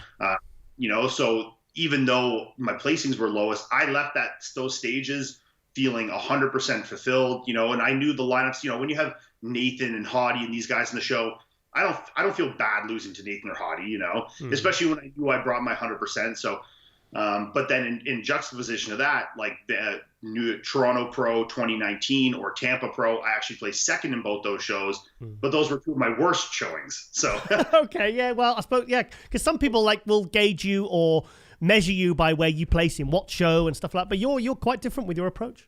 Yeah, so but it goes to show right there. The Toronto and the Tampa placing second, that the look was not even close to what it was at, say, those two Vancouver showings, but the placing was higher, so I don't take pride in the placing because it's relative, it's so relative to who's there and all this kind of thing. Obviously at the Olympia, I take a little more pride in that because it's like, okay, you're seventh in the world, and that is like the show of shows, so like everyone's really there. Yeah, that's how you're ranked. Yeah, but at the other ones, the look is really what I take the most pride in, and if, like you'd said, if Tampa, if I'd somehow won that show with that look, I would have been very dissatisfied, and I probably would have done New York anyways. Yeah. Just so you could look as good as you could look. Yeah, I wouldn't have felt good going into the Olympia being that as my last showing, and I think that I would have not had the same kind of momentum that I had after winning New York, going in a little more buzz. Yeah. And I also think my confidence level wouldn't have been the same, thinking that was what my physique was capable of at the time, because I knew I was capable of more. So I needed to kind of grow into that a bit more before the Olympia, just to have that, mind state, Good. Right. So finally, so you want to do Toronto, which is what, July, August? When is that? Yeah, it's end of August, the 21st, yeah. Now, the Arnold, they're saying they're putting it back to September, and you obviously want to go back to the Olympia. You've won the New York Pro, which is arguably the third biggest pro show in the world. What's the plans? Are you going to go do the Arnold well, tell us. Yeah. So, I'm just trying to lead you into this now. Yeah, so, I've said this, I was kind of up in the air with the Arnold because I'd heard it was June. I'd also heard it's September. So I said if it was June, I wouldn't do it because I want to do Toronto first. And if it was September, I said I would do it. So at the end of September, I got to kind of hold man to my word. So we'll see. But I think, in previous years, it really hadn't been something super big on my radar because I thought until I was at the point of potentially being in the first call out of an Arnold, I didn't think it was a ton of point at it. I think a 7th place at the Olympia is comparable to 100%. A top 5, top 6 at the Arnold. That's really, that puts you in top 5 and arguably even a top 3. If you keep that momentum going and keep the improvements coming, that's where you'll be expected to kind of come in, and you'll certainly be, if you're looking good. I would be very shocked if you weren't first call out. Yeah, so that's, before previous years, when I'd come 14th at the Olympia, I didn't really see a whole lot of value in doing an Arnold for me at this point to come 8th or 10th or something like that. Okay. I think I'm at the point now in my career where it's something that I might, be interested in to do and to entertain that might have some positive benefits, to the trajectory of my career. So do it. We'll do Toronto first and see how that goes. And, I think, I can win. I'm very capable of winning Toronto. So if we get the Toronto win locked down, then, I'd like to do the Arnold after that for sure. Yeah. Right. So I'm going to lay out your plan for you. You've got to win Toronto. You've got to be first call out at the Arnold, and then you've got to be top 6 Olympia. There you go. That's your target. Okay. Totally sorted. It'll be a good year. I'll be happy with that. Yeah. Okay.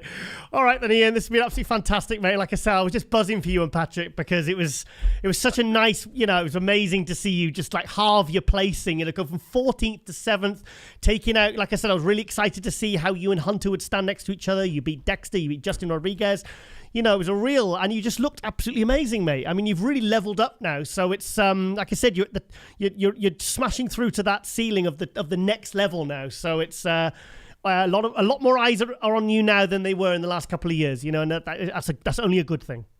Yeah, no, I'm very excited, and I think the pressure is a good thing. To have that expectation going into Toronto this year is something that I thrive to exceed. Yeah. It's not like, I'm not like, oh God, there's so much pressure. It's like, okay, I know there is. And I also think that the look that I did for this Olympia, I think is very replicatable. I don't think we did anything like super shot in the dark, like, shooting darts blind, where it was like, wow, we just happened to get it right. Like, we knew exactly what we did, and we can 100% replicate that again. I don't think that was any like just magic circumstance that lined up like that. I think we knew exactly what we were doing. So I think, that's something that we can take that intel going forward. And I think mastering this look will be a lot simpler going forward. And I think just to continue to improve, my back and my chest and, the areas that need to, and then, obviously when the time comes to implement what we've learned from a peaking standpoint, I think it's going to be I think it'll be a good year in 2021 for sure. Just keep doing what you're doing, mate. That's the only thing, really. That's literally just because you're on the right path now, mate. You're going from there to there. So it's all about progression. It's all about, exceeding your previous best. And you've certainly done that in 2020, mate. So I'm really excited for what you're going to bring in 2021. Thank you. Thanks, man. All right, then, Ian, thank you so much for coming on, and I'll speak to you very soon. Yeah, thanks, guys. We'll talk to you later. Thank you, Ian.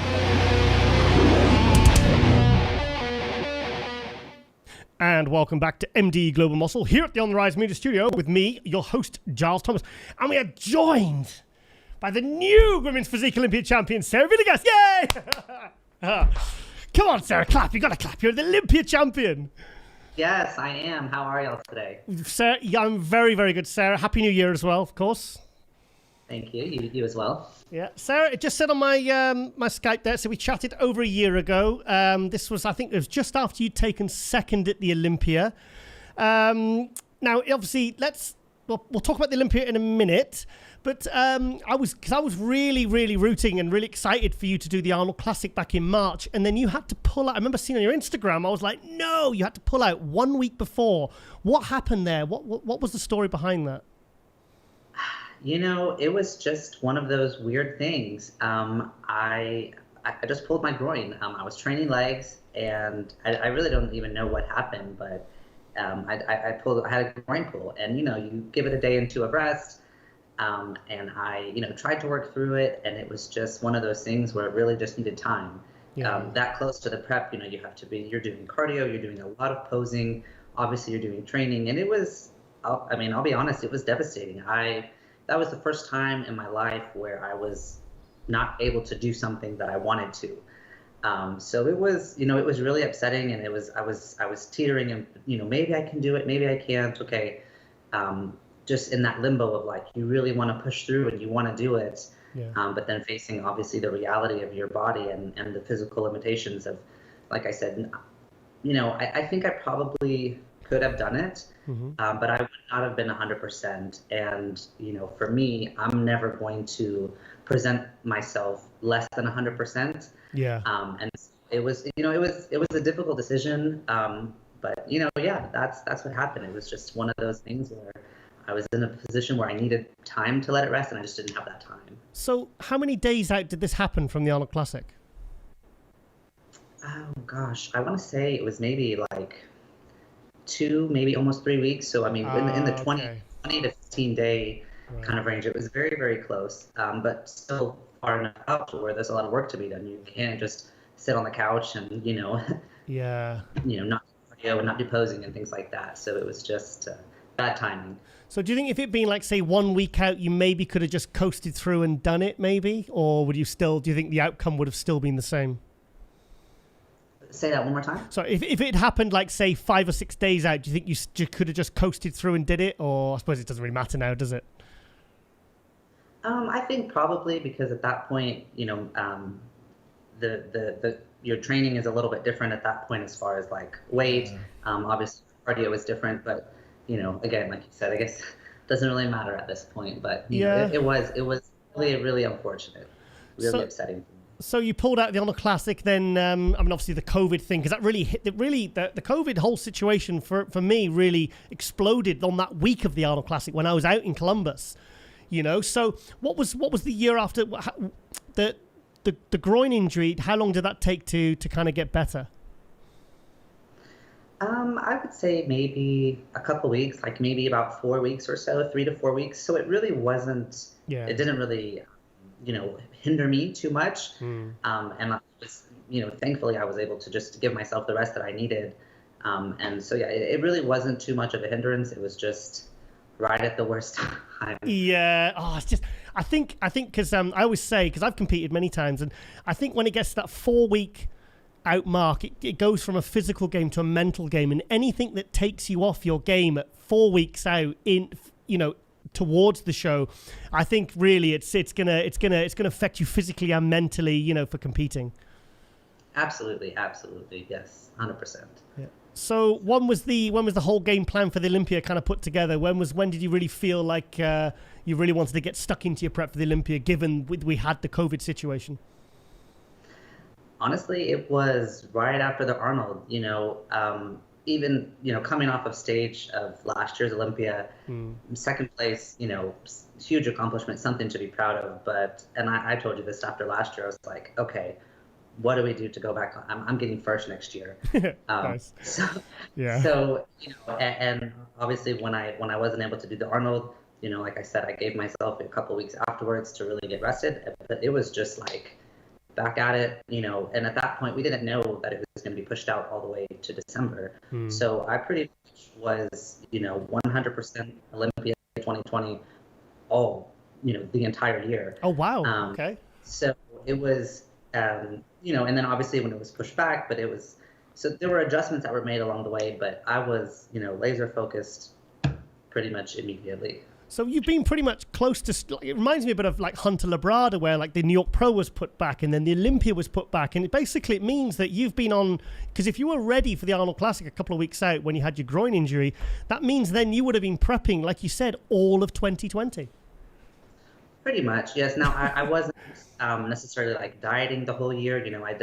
We were very methodical about, allowing yourself, time to grow and adjusting the training and the diet and things like that accordingly. But it was all eggs in one basket, just leave nothing behind, let's just get that Olympia. So yeah, I think given that you're the runner-up last year, what happened with the Arnold and a true champion's mindset, they're going to be really fired up and really confident going into the 2020 Olympia. So yeah, what a year, man. So now, how does it feel? Now, it sounds like a really kind of lame question, but how does it feel now you've actually won the Miss Olympia? I mean, the 2020 Olympia, given everything you've been through this year with the injury and having to come out, and how does it feel? I just want to know. Yeah, I mean, kind of like what you said. It's a silly question. It's a silly answer. I mean, it's just it feels great. I'm very, very happy. Ollie and I worked very, very hard for this. The whole year and the prep.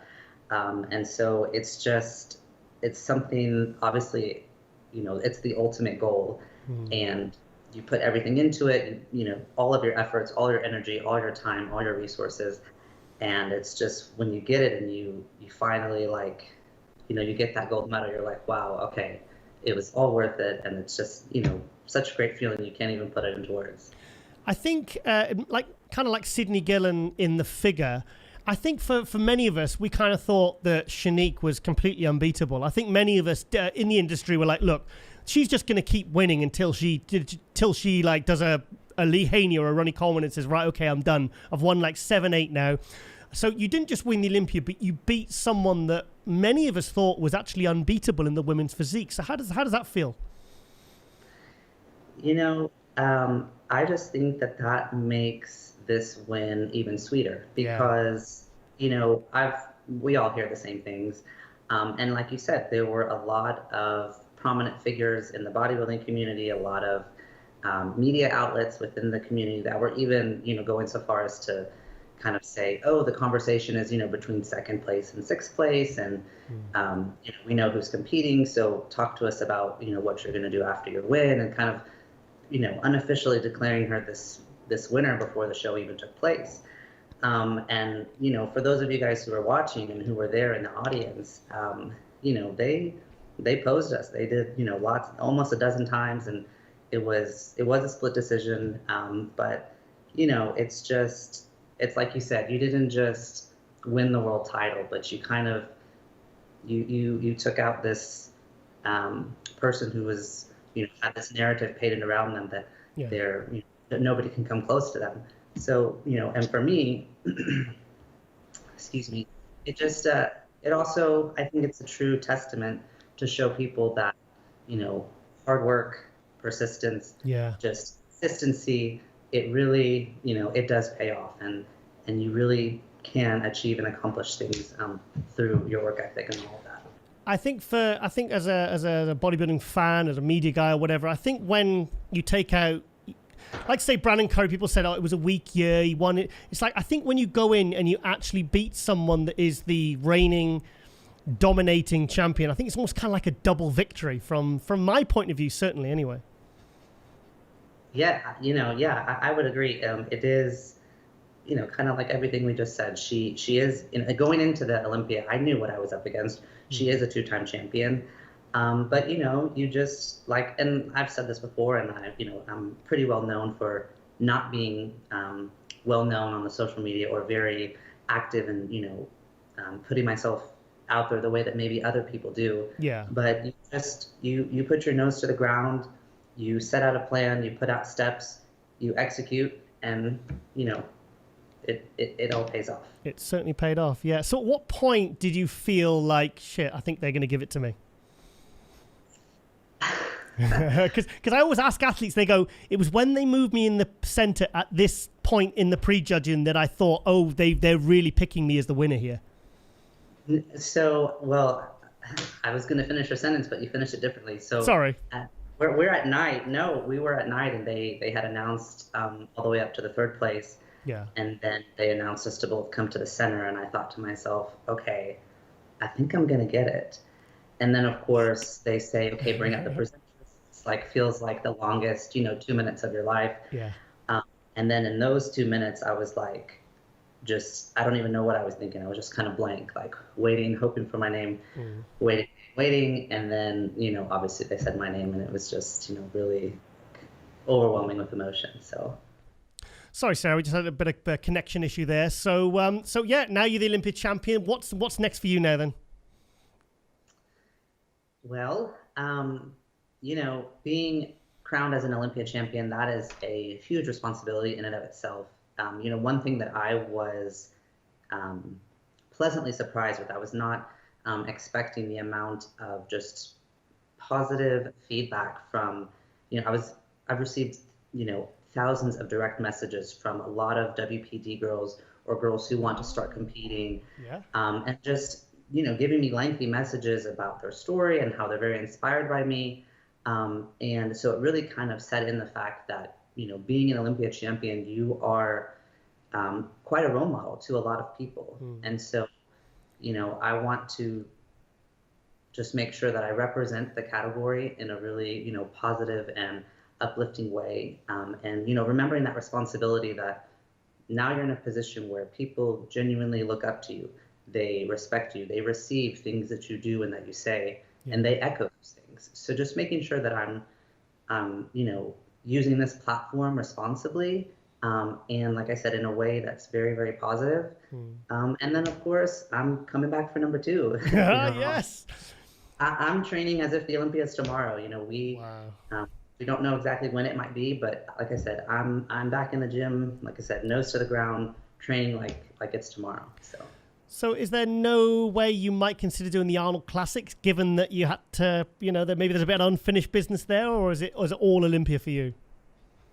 It's definitely a possibility, but it would have to serve the purpose of the Olympia. And I think I mentioned that to you last year. Depending on when the timing is, but the ultimate goal for me obviously is to come back and get another Olympia title.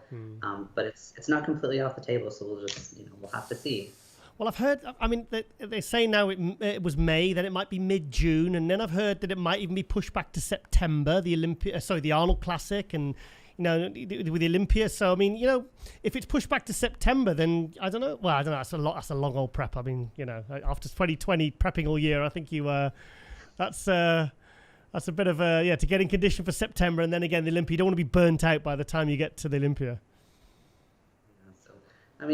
Who knows? We'll see. Yeah. It's definitely something, like I said, I was heartbroken when I was not able to compete last year. So it's certainly something that I, definitely want to do.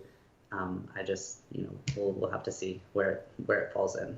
What was your thoughts on the new venue in Orlando? Did you like it? And do you think they'll keep it there? I'm not sure if they'll keep it there. I thought it was, I thought it was great. I think it's nice having everything on one, and I know that they were trying to do that with the Planet Hollywood, keeping everything kind of all together under the same roof. I think that makes it a lot easier both for the fans and from an athlete perspective. So, we'll see where they keep it next year, but I definitely like having everything, all in one place for sure. Yeah. I heard it was very hard to get decent food there, which is very important. It is very important, but I bring my own food, so yeah. I don't really know how to shipped there with food, so it's pretty boring. A bunch of Ziploc bags and chicken. So yeah. So who's your coach at the moment, Sarah? My coach is my husband, Ollie. He has been my coach throughout my entire career. So my first contest was in 2016. That was my very first NPC show. 4 years. He was my coach then, and he's been my coach ever since. And just since you brought it up, that's one thing that I feel like I'm very blessed and very fortunate because, and I'm not going to do justice with my words and how I express this, but he is just incredibly knowledgeable about nutrition, about exercise, about the human body, how we, react to training and to food. And, that's one thing that makes my prep so much easier, is that when it comes to conditioning and, those last, kind of several weeks right before stage, I have to do nothing. It's just I execute. He has this like master plan that's very like specific and to the T. And I always say I have the easy job. I just have to do it. I just have to get up on stage and pose. He's the one that's doing all of the the kind of technical elements of everything. So I'm very blessed in that regard. But yeah, he's been my coach ever since, and he still is today. So I would imagine his phone's going crazy with people wanting to be prepped by him now. Surely, I mean, I know your phone's going crazy, but I imagine now the word's out that he's prepping you. I think his profile's going to raise. Surely. Yes, his phone has been just about as busy as mine has been. Good. Oh, that's fantastic. Good. Okay, then. Well, I just wanted to get you on. I want a little bit of an update. And, I was just, good thing about your conditioning is always so consistent. That's what I like to see. I love to see that consistent conditioning.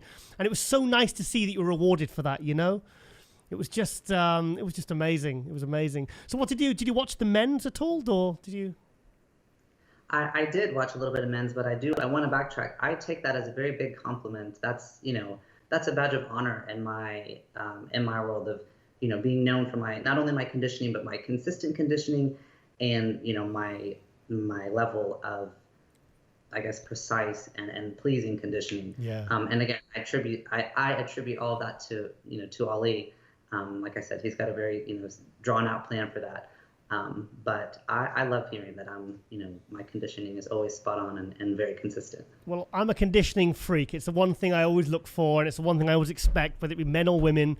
And I think, like you said, it's the consistency. I mean, you can see, sometimes you see competitors, they'll get it right once, and then they jump coaches, or they just it's just up and down. And I like to see consistent conditioning. And thing is, you still look so...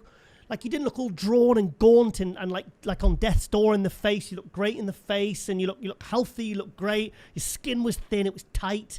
You're full. Just everything. It was such a good look for an Olympia champion. Thank you. Yeah, and and I mean, I'm sure Ali can probably tell you better about this, but conditioning is kind of this like term that we use to kind of paint a brush over everything. But there's really more than just. It's not just conditioning. You have leanness, and then you have your dryness and your graininess. Yeah. And so that's one thing that he's very adamant about, of like, okay, you have your body fat and reducing your body fat down to where it's as low as it can be. I mean, you don't want any body fat, and that's across any category. And then you have the water manipulation, and that affects graininess or hardness and things like that. And so finding like the right balance of that and being very intentional about having, pleasing striations, yet still right, like a fullness in the muscle, fullness in the muscle bellies, but not having this very kind of strained look as far as your face and things like that. So yeah. Good. So also you've said about, you're not the most active on social media. I mean, I see your posts all the time. Are you looking to make any developments with that, with any sort of YouTube or anything? Now the Olympia champion, you're going to really capitalize on that for the following year? Yeah, so we have a couple things lined up, and like you said, I have been more active as far as like posting on my Instagram and things like that. You know, so one thing that's happened throughout the year of 2020 through COVID is that we have our business AFS Premier Fitness, which is the transformation program where we do nutrition plus personal training along with body composition scanning, DEXA and InBody and InBody 570. So we have that element of the business, which we've had running for several years now, but we recently acquired a 50,000 square foot property. Wow. So 50,000. It's been, and again, even another testament. So while all of this is going on, Ollie still, has the time to prep me and make sure I'm, posing and all this kind of stuff. So even just another, way to kind of praise him for that. But so we've acquired that. So we're going to do some things to incorporate, my, this year's Olympia with, things for the gym. And so we have a couple things lined up. And I'm really excited. I think it'll be a lot of fun. The thing is, I always like to see when someone gets a big win and a big title. Obviously, there's a lot of focus and a lot of attention is on you. It's like when I look at what Brandon Curry did, like from the very first day he became Mr. Olympia, he was on it. He was building supplement ranges and gym franchises, and you could see that the whole year they had the whole year planned that they were going to maximize every opportunity given that they had that Olympia title. And I'd like to see people really jump on it, So, and also 50,000 square feet. When I was 15, I went to a 20,000 square foot world gym in Rhode Island, Providence, and it was the biggest gym I'd ever been to. So I'm just trying to imagine how big 50,000 square feet is. That's huge. Yes, it's definitely a big project, but and it's super exciting. Yeah. And like you mentioned, just really trying to, and as I mentioned before, use this platform and use this opportunity and use my title as an Olympia champion to spread fitness and to be a positive role model and to just, have nothing but positive things come from it. Good. And was it you that posted the picture? It was it blew everyone's minds. It was in your posing routine. You're on the floor, you're crouched, and you're doing that, and then there was like a shot of your glute, and everyone was like, "Look at the condition on this glutes and ham slice." I think was it you that posted that, or? I know I posted it, but I also know that I was tagged that picture like several times. That's crazy. Because like the whole weekend, after Friday night, I took a lot of pictures with people, and just being in the Olympia weekend, a lot of people would run into you or whatever, and just about every single person was like, "Oh, when you do that thing where you go down to the ground and you see all those lines in your legs, it was so impressive." Or they said, "That's when I knew I started cheering for you when you won and stuff." Yeah. So I guess now that's kind of my signature pose, if you will. Awesome. Yeah, that was the shot. That was the one that kind of had everyone talking on social media anyway. So. Right, Sarah, this has been absolutely amazing, and just wanted to get you on and acknowledge and congratulate you for the win, because obviously I had you on last year after you got second, and I was I remember feeling so gutted when I heard you pulled out the Alden, and to see you come back at the Olympia and win the Olympia, beat the current and dominating champion who just seemed like she was going to win forever. It was just a real it was a really exciting. It really added to what was an absolutely incredible Olympia. That there's times through the year when we thought the Olympia might not even happen. We were all talking behind the scenes saying, guys, are they going to be able to pull this off? So to see an Olympia like that. And to see that you came through and you rose and you won, it was a great year to end of 2020. It really was, Sarah. Yes, thank you so much. I have to agree. Same thing. We wondered, would it happen, would it not? And so it's definitely the icing on the cake for sure. Just really, really, really good feeling. And a nice Christmas present for Ollie for Christmas, getting that Olympia title. So that's right. Yeah, absolutely. Also, Carling's very disappointed you don't wear your medal. I think he thinks that Olympia champions wear their medals going to the supermarket. They wear them to bed, but they don't actually, Carling. So sorry. Well, we do. I took it off because it's my day off today. So. But I've been wearing it everywhere. Yeah, I think I would. I'd wear it everywhere. Right, okay, then Sarah, congratulations again, 2020 Olympia champion, absolutely amazing, and can't wait to see you defend your title in September or December or whenever it is, whether it be Florida or Vegas. But just a big well done, absolutely amazing, really happy for you. All right, thank you guys so much. All right, thank you so much, Sarah. Okay, bye-bye. And welcome back to MD Global Muscle here at the On the Rise Media Studio with me, your host, Giles Thomas. And we are joined, Rully Winker. Yes! Rully, Happy New Year, mate. Yeah, same for you, bro. Yeah, oh, mate. Firstly, you're back in Curacao at the moment, yeah? I'm back home in Curacao, yeah. Yeah, how long for? And when are you going back to? What's the plan now for you? You know, I speak with my coach and Butter. What's going to be with the plan for this year? But nothing is sure about nothing. Which show, nothing, because they tell me Mr. Olympia, they're gonna do it again in December. Okay. And the Arnold Classic was my plan to do it because it's nearby in the big show. But I hear still that it's not on the list. Yeah. Just, I don't know which show I can do. Right. So now, obviously, the big news was, I mean, we were all so gutted, so disappointed when we found out that you weren't going to be in the 2020 Olympia. What happened, mate? Take us through it. Tell us what happened. I go tell the truth. The first problem was I have a guest post in Iraq. Yeah. And it was 2019. Shoray invited me, and it was everything good. It was only for 3 days. Just coming there, just do your guest post and go away.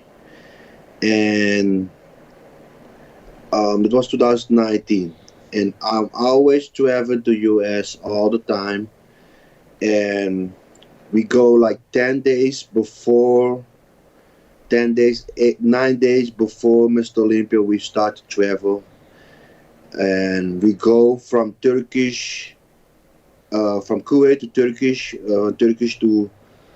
to Miami. Okay, and in Turkey, the sea that I go to Iraq in 2019, and it was already 1.5 years ago, but you have to be 2 years. If you have ESTA, I have ESTA. Yeah. ESTA means you can come US for 2 years. For 2 years. ESTA is for 2 years. Yeah, it's 2 years. Yeah. Yeah, 2 years, and they say you can't go because you have ESTA, and you go to Iraq. That's mean we can't let you go because ESTA mean you can go Iraq, Iran, and everything. What? I say, okay. What is the thing now? You say, we can help you. You can't fly to US. The car, they say no because your ESTA information is bad. Okay. That mean you lied to them. Oh, no. Okay. You lied to them. I have the second passport. I try with that, but they block me. Oh. Yeah, like don't matter what you do, they block you and you can't come US anymore. Okay. Now, me and my manager was trying the whole day, trying what the best was and what we can do. I was planning to take the next day the same flight, but the ESTA was blocked. No matter, I can't go with ESTA. The only option was I can go with visa. To wait till Monday, then I had to wait 3 days. Yeah. 3 days for because you fly Thursday, Friday, and I had to wait to 3-4 days to wait to Monday to go to Amsterdam from US in Turkey. It's too long, and if they will give you, that was the question. Yeah. But the other option was go back home and try the ambassador from US in my country, in Curacao. Yeah. Okay, that was the best option because it was already planned and everything, and my visa was ready to do it. But I have to come home. But that one day, stay in Turkish, I get positive because to fly to my country, you have to do the test. To fly to Netherlands, is no problem. You don't need the COVID test. And I was positive the first time. I was like, no, it's not possible because I feel well. I feel good. Yeah. I don't have anything. My whole team is good. Why I have it? I'm every day with the guys. Every day. Nobody have it. Why I have it? For one day stay in Turkish, I have the positive. Yeah. I test like 3 times. And it was positive. And so that's four positive tests you had. I got 4 because I do it on the airport the same day, and then I was like, nah, it's not possible. Let me do it then in on the hospital. And that was like positive again. Then the next day, I do 2 tests again, somewhere place, because you can't do it the same place again. Yeah.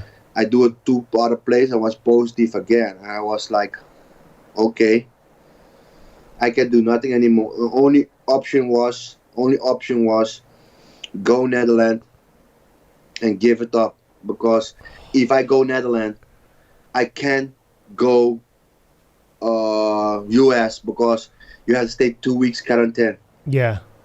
If you go out of airport, if you directly fly to Curacao, that is possible because you don't stop in Netherlands. You don't go out of Netherlands. You just fly to Curacao and then Curacao. But I don't have other option, and I was positive, because I fly to Netherlands. Yeah. And if I had the COVID, I can't tell you that because it was just 1 week. I just have the fever. I don't have the symptoms like everybody tell me. You smell, you don't taste this food. You have that, you have this. I just have the fever and headache. And I just had it 1 week. And after the week, this exactly 2 days after Mr. Olympia, I do the COVID test, and I was negative. Negative. I fly directly, go home. I was happy that I'm home, and but I was like, the 1 day stay in Turkish that make me all damage. Oh no! But it was possible to go to Curacao, and they will give me because all the sport people over Curacao was in it. They will help me. It was possible to give me the visa. Right. There was no problem. The problem was I got the COVID, and the COVID, I got positive, and I can't fly. Oh no! My country is a small island. They don't take the risk to have the all COVID shit. And so all that prep, all that, because we got 12, 16 weeks prep all gone, Yeah, and I was believe in myself for the whole prep. For the first time, I was believe in I don't never believe in myself, but this time I was believe in myself that I was in the top guys. I was in the top 2 for sure. I was like looking at the show like, damn. My coach was like, he say, really, I want to cry because my shape was good. Yeah. So how do you feel? How do you feel now in yourself, and how do you feel about everything? I just start like last Monday. I just start training, and I was feeling like I feel good. Exactly, I was training light and I was feeling already pumped. And it is good to go out of training. I was feel good, but still I have the pain from, damn, why it happened with me, you know? It's like, you know, and exactly how you say, it's not all the prep that you're doing, but it's all the, I go far from home to training. Yeah. And still not the hours that you take in it, you know. Yeah. But it's not something that you choose for it. You have it, or you don't have it. You know. Yeah. You don't choose for it. Well, I mean, 2020 was such a challenging year for so many. I mean, it was unlucky for a select few people like yourself. You know, it's just one of those things you're just going to have to write off there. So, what have you got any plans to go back to Kuwait, or are you just kind of not stuck in Curacao? What's the plans now? My plan is now to just rest. Yeah. And come back in training and still decide which show I gotta do, and depend that we decide if I go Kuwait for preparation. But still not everything is on the list. Say it again. Yeah. I hope everything come on the list so you make a decision what you gotta do and what I want to do. Yeah. So, but I imagine it was nice to be back with your family the last few weeks. So was that a good thing for you? Was it, you know, good Christmas and everything? You know, it is always good to be back in family. You know, I'm a family man. Yeah. But here in Curacao, it's a small island, said already.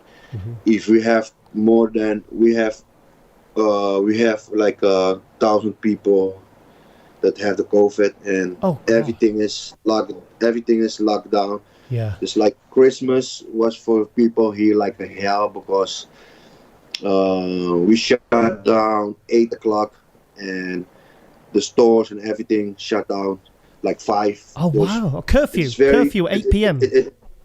Yeah, it's right, like it's very quiet. Usable Christmas is the most beautiful things on this island, because families and everybody party, like you hear the music, you hear the sensation on the island. But this Christmas was like quiet, like it's like Sunday, like nothing to do. Yeah. Nobody go, because it was lockdown was very. And the lockdown is just like 2-3 days. The upgraded to 11. You know, and still the alcohol is not allowed to sell. What? People. Yeah. What? Yeah. Because no. if they sell the alcohol, there will be a group of people. Yeah. And this alcohol is not allowed to sell now on the island. And for a lot of people, it's that worse, and for me not. But the gyms are open. For me, that's already good. Okay, yeah, exactly. So I was just about to ask actually, what's the training like there? Because I mean, I know you were on an island last year. We spoke, and you were stuck somewhere. And you said the gyms weren't very good, but so back in Curacao, there's some good gyms for you to train at. Yeah. The gyms are open. All the gyms are open, and that's good. And I trained already 1 week, and I feel good. Good. So what did you think about the Mr. Olympia then? I mean, did you watch it on the live stream, or was it just too painful for you to watch? I paid to watch. Sorry, we just lost you a bit there, Rolly. Still, you have to put. Sorry, I lost you there, mate. Sorry, say that again, please. Hello? Sorry, can you repeat that, Rolly? We lost you. Yeah. I say I pay for it to watch it. Yeah. And because I was in Netherlands. Oh, okay, because I saw you. I saw a picture of you with William Bonac. So that was when you were back in Rotterdam, was it? Yeah, William Bonac was already back. Okay. And exactly the day after he come, I just do the test, and I was negative. I come say hi to him. Yeah. Next day I fly to home. The Christmas day I fly to home. Right. Okay. Yes, I fly about the Olympia. It was good lineup. But still I was thinking Bernard get place higher. Sorry, who? Sorry. In my opinion, I think Bernard have to play higher. Oh, you think William? Yeah, William have to play place higher, and it was a strange prejudge. Why? Because it was about Bernard, Brandon, and Phil. And the last call out when they put Brandon, Phil, Ramy, and Hadi, Bernard was not in it. I was like, strange. Oh, really? You wanted William in there?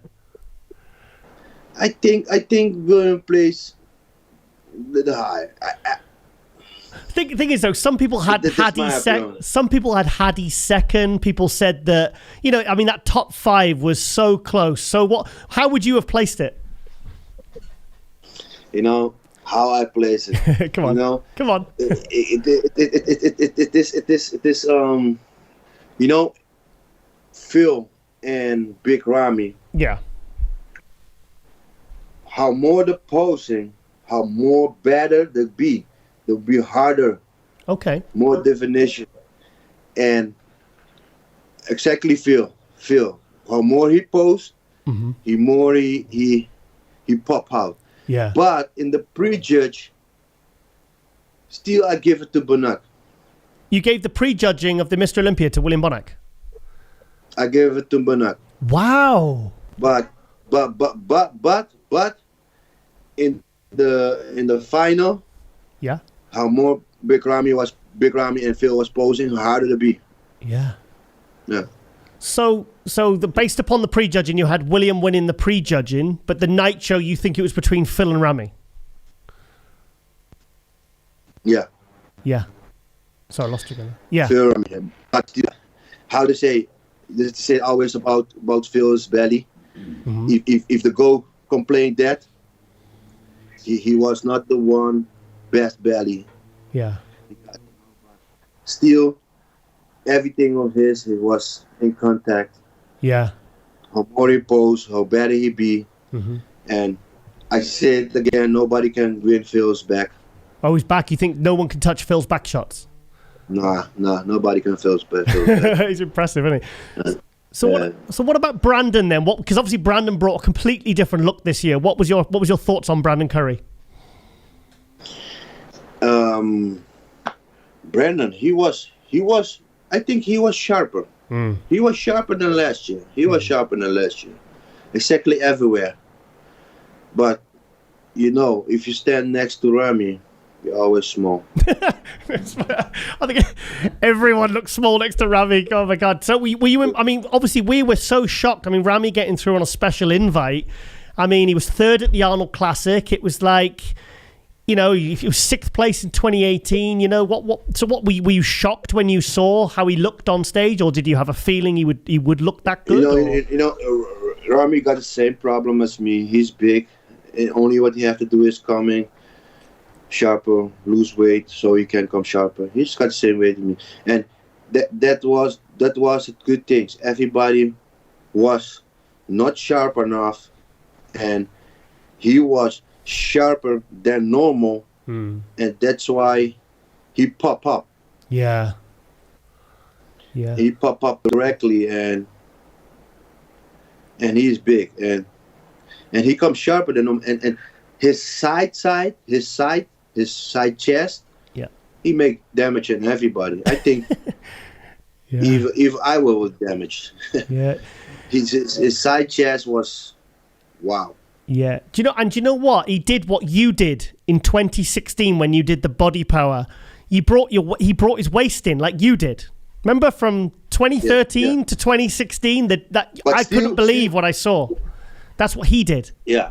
But in my opinion, his waist is still big, but because his legs is so big, you can't see that.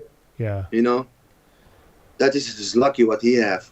Yeah. No, I was very impressed. I said on one of the forums, I said, Ramy did what Rolly did in 2016 and brought the waist right in.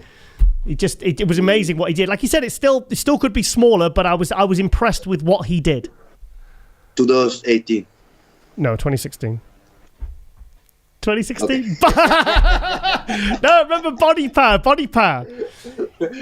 Because you came out and I was sat with Ronnie Coleman and you came out and you hit a pose right in front of me and I took a picture and people.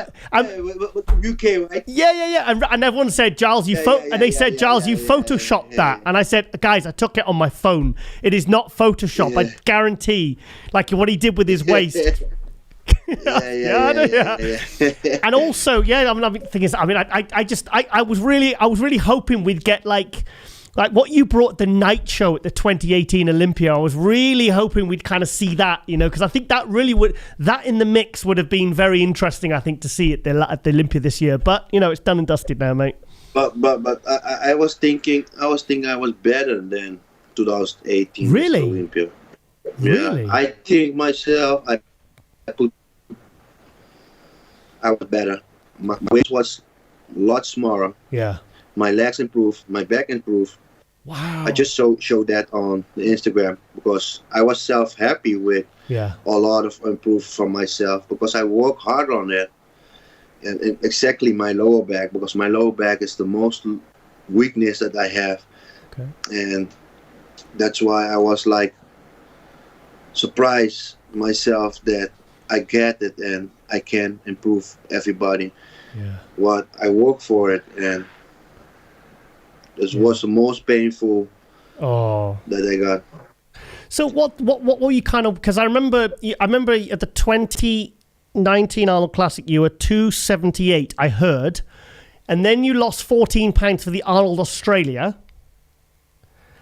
And you came down, and your waist just went tiny. So you were around about 260 for the Arnold Australia. What were you kind of weighing around just before you left?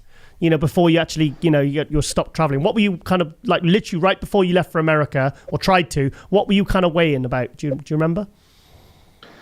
No, I don't remember. Yeah. I just remember that my coach was telling me, go 3 days. No carbs. Yeah.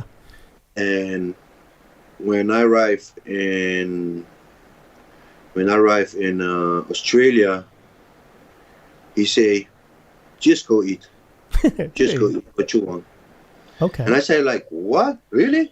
I say, go eat.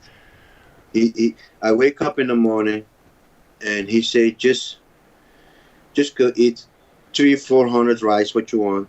Eat the big steak and leave it to there. I was like, I can eat all. He said, just eat it. Yeah. And he just gave me food and I was like, okay. Wow. And I don't know what the food do to me, but usually when I load up like a lot of food up like that, I blow up. I can't hold my belly. Yeah. But I was like sharper than ever. He'll tell me off again for saying his name wrong. I really liked your Arnold Australia look. I really liked that. I think that was a real, like, I saw you at the Arnold Classic, and for me, you were too heavy. You were too heavy.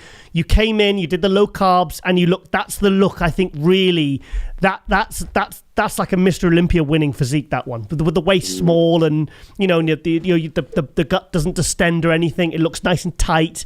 How you looked at the 2018 Olympia when you took third at the night show. How you looked when you won the EVL Prague. I mean that for me is the sweet spot for you. Yeah. That was my year, 2018 was my good year. Oh, so good, wasn't it? So good. Yeah. You and Nathan at the Nathan still says he had you.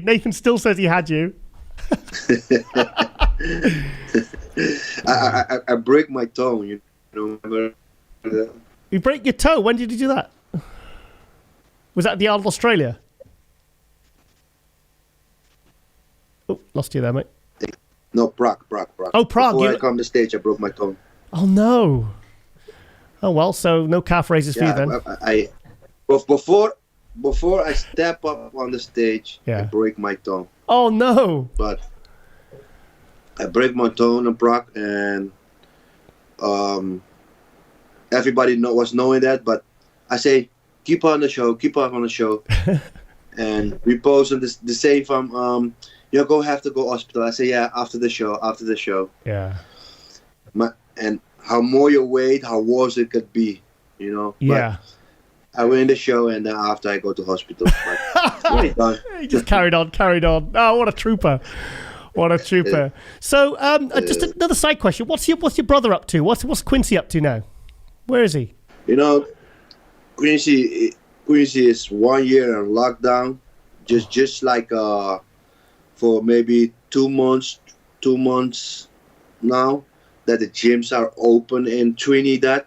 Okay. Because he lives in Trinidad, and he can't train in Trinidad, and he have a farm. Dus he's busy with his family. He's got a farm. He got 1 baby. He's busy with the 2nd baby. Okay. My little sister got her baby today. Oh, I'm fantastic. I'm a happy uncle. Yes. I'm a happy uncle. The family is growing, but still only girls. I just want boys to come represent me, you know. Isn't it like Ronnie? He's got like Ronnie Coleman. He's got like 11 daughters, isn't he, or something? It's all girls. He never had a boy. So so congratulations. You're an uncle. And still we have 4 brothers and sisters, and still we can win Ronnie Coleman. Just all girls. No. So. I say we are four brothers and sisters. Yeah. And still, we all can win Ronnie Coleman. We don't have 11 children together. In between it, yeah. Oh, fantastic. Yeah, because I know you're a very family-orientated person, and Quincy is as well. So that's great to hear. Anyway, so then, mate. So, I mean, have you thought about your next plans for 2021 yet? Yeah, my plan is just qualified so fast possible, so I can rest and go focus on Mr. Olympia. Yeah. And you know, I just want to forget the 2020. You know, it's not nice. Yeah. Well, it's behind you now, mate. Just just like I said, just focus on moving forward, mate. Because you know, it's I mean. That's the thing about the sport; it's always so full of surprises, and I just we want to see you back up there, and you know, and because the thing is, mate, you've got such a big fan base. You know, we're dying to see you back up there, mate. You know. Yeah. Yeah. So, and I've got my little ruler here as well. Oh yeah. I got my little ruler. Yeah. He's been sat here very quietly all the whole day. So cool. Yeah. All right then, mate. Well, I just wanted to get you on. I just wanted to find out what happened and see how you're feeling, see how you're doing. And it's always great to speak to you, mate. It always is. And I'm glad to see that. You're focusing on what's in front now, mate. Because it's good things are lying ahead for you, 2021, mate. I think I can say that definitely. Thank you, bro. Yeah, thank you so much, Ruli, and and I'll hope to see you on stage or at some of the shows at some time in 2021, mate. Okay, thank you, Ruli. Bye bye. Okay, guys, it is shout out time for season 4, episode 3 of MD Glove Muscle. Also, in the interests of complete transparency, we've got to be careful with the copyright. But it wasn't my fault. It was Kalim's. So you're right there, mate. Fanny around. Right. Okay. Let's go to our shout out. Our first shout out, which is bodybuilder Chul. This is actually Chul Soon. Is it Chul Soon? Is that his name? Chul Soon's a different guy, isn't it? Chul Soon's a different guy. He's the one who does the dancing. So I've forgotten this guy's name. Oh my god. I'm so sorry. Chul. Oh, what's his name? Mr. Korea. Chul. Yeah, the guy won the Korea Pro Show. I was getting confused because when I was typing in this thing, the Chul Soon came up and it's a different guy. This is the guy. I've completely forgotten his name. That's so bad. Seung Chul, isn't it? Seung Chul. Obviously, it's all in Korean. But yeah, look at this. I mean, this is a guy that won the Korean Pro Show. He beat Samson Dowda by 1 point earlier last year. Did you see the production of that show? It was amazing, wasn't it? Absolutely. The stage, the lasers, the lights. But here's a guy that looks amazing in pictures, but I think he looked absolutely fantastic at the Olympia. He took 12th place at the Olympia. Let's go some more pictures. Okay. Carleen, what strikes you as odd about this picture? It kind of looks like the thing. No, the head looks a bit small. Yeah, exactly. Is his head really that small, or have they photoshopped it? Because do you know what? A very, very well-known photographer told me once. He said that a lot of back in the 90s and stuff like that, the way they wouldn't Photoshop pictures, but they would, to make the bodybuilder look bigger, especially for the front covers, they would shrink the head, but they wouldn't, because then it's kind of making them look more impressive without kind of changing their physique, which isn't, it's just kind of wrong, really. But the head looks very small. But I mean, look at the size of this guy. I kind of feel like there's a bit of Photoshop going on there. I mean, if it isn't, that is bloody impressive. And he did take 12th place at the Mr. Olympia. I think he's the first, correct me if I'm wrong, I'm sure they said he was the first Korean pro in the Open at the Mr. Olympia. So that's a huge achievement for Korea. So, okay, let's shrink this down. Right, okay, let's see some. There we are. There he is at the Mr. Olympia. Look at that. Yeah, he's impressive, isn't he? He's not really missing any body parts. Here we are. He competed at Mr. Olympia Stage 2020 as first Korean open class bodybuilder and continued to challenge pro shows in Mr. Olympia in USA, unlike he interviewed in Korea. Okay, so that's obviously the English is a bit. But 12th place at the Olympia, won his first pro show. I'd be very, very interested to see this guy competing in some American pro shows in 2021 if he can travel over, hopefully. What's this? Okay, let's have a look at... That's Brandon Curry. Let's listen to the sound. Can we get some sound on? Oh, yeah, look, he's speaking to Brandon. Good old Brandon. Look at the size of him! Oh, no, it's a video, guys, not a picture. When you start pausing it, and they're freezing, you're no, it's a video. Oh, that's nice. There's Juan Morel. Who's that guy there? Who's that one there? Who's that? I can't make out who that is. Look at the thickness of him. Brandon Curry, he's holding up well there. That's very impressive. I don't know who that guy is there. Sorry?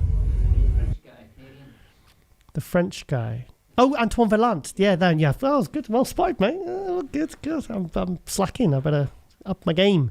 Here he is again at the 2020 Olympia. So, yeah, he did a good showing. Very good showing. He was one of the guys that, one of the newcomers that did himself proud. He looked great. He didn't kind of win his pro show and just was happy to be there. He brought it. He really brought it. Some backstage stuff at the Olympia. I love all this stuff. All the kind of, look at that. There he is. Okay, I'm trying to. There he is. It's Juan Morel again. I don't know who that guy is. This is him walking on stage. I'm thinking to do his posing routine, maybe. God, his traps. He looks tall as well. Looks really tall. Super impressive guy. This guy's got real potential. Yeah. Look at that. Oh, this is where they would do all the guys doing the videos because the overhead lighting. Yeah, very impressive. Very impressive. Yeah. Keep an eye out for this guy. Let's watch a little bit more of this.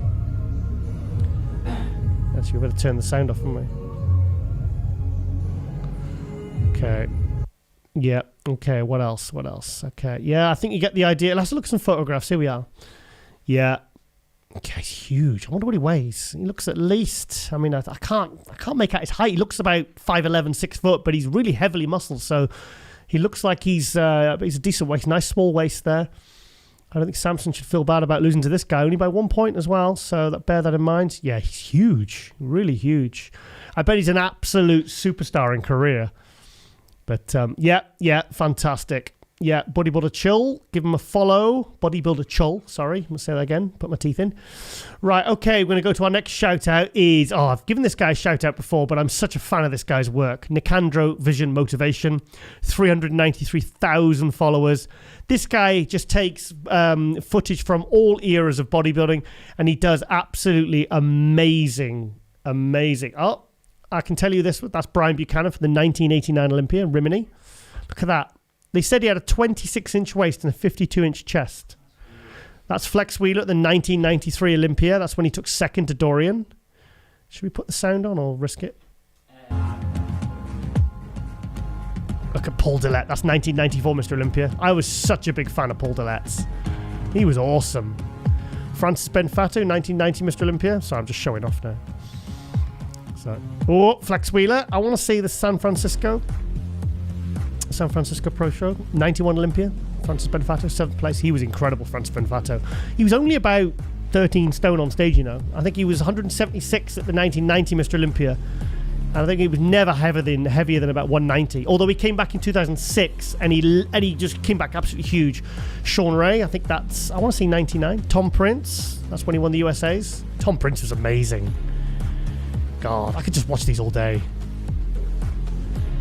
Yeah, Francis Benfato again. Wow. Okay, let's go to another one. Pick one, Colleen. Scroll down. Okay, that's Orville Burke. Scroll down again. Oh, The Rock. Better be careful with the sound as well, haven't we? Dennis James. You want to go Dennis James? Oh, do you know what? I hope people never forget just how freaky Dennis James was. Okay, can you put the sound on low or? Try it. Let's have a look. Let's have a listen. Okay, it's not. Okay, why is it doing that? Oh, yeah. No, it's not doing it. Charles Glass in the background there. I don't know who this guy's. I'm shooting one of Charles Glass's guys. Look at that. He's such a freak. Dennis James, we've had obviously many times on Global Muscle. Look at his back. My God, imagine walking past him in the gym. You'd feel very, very skinny. Oh, okay. Victor Richards there. I wasn't a big fan of Victor Richards. Okay, you can't not get Ronnie Coleman on. Oh, there's Arnold and Ronnie.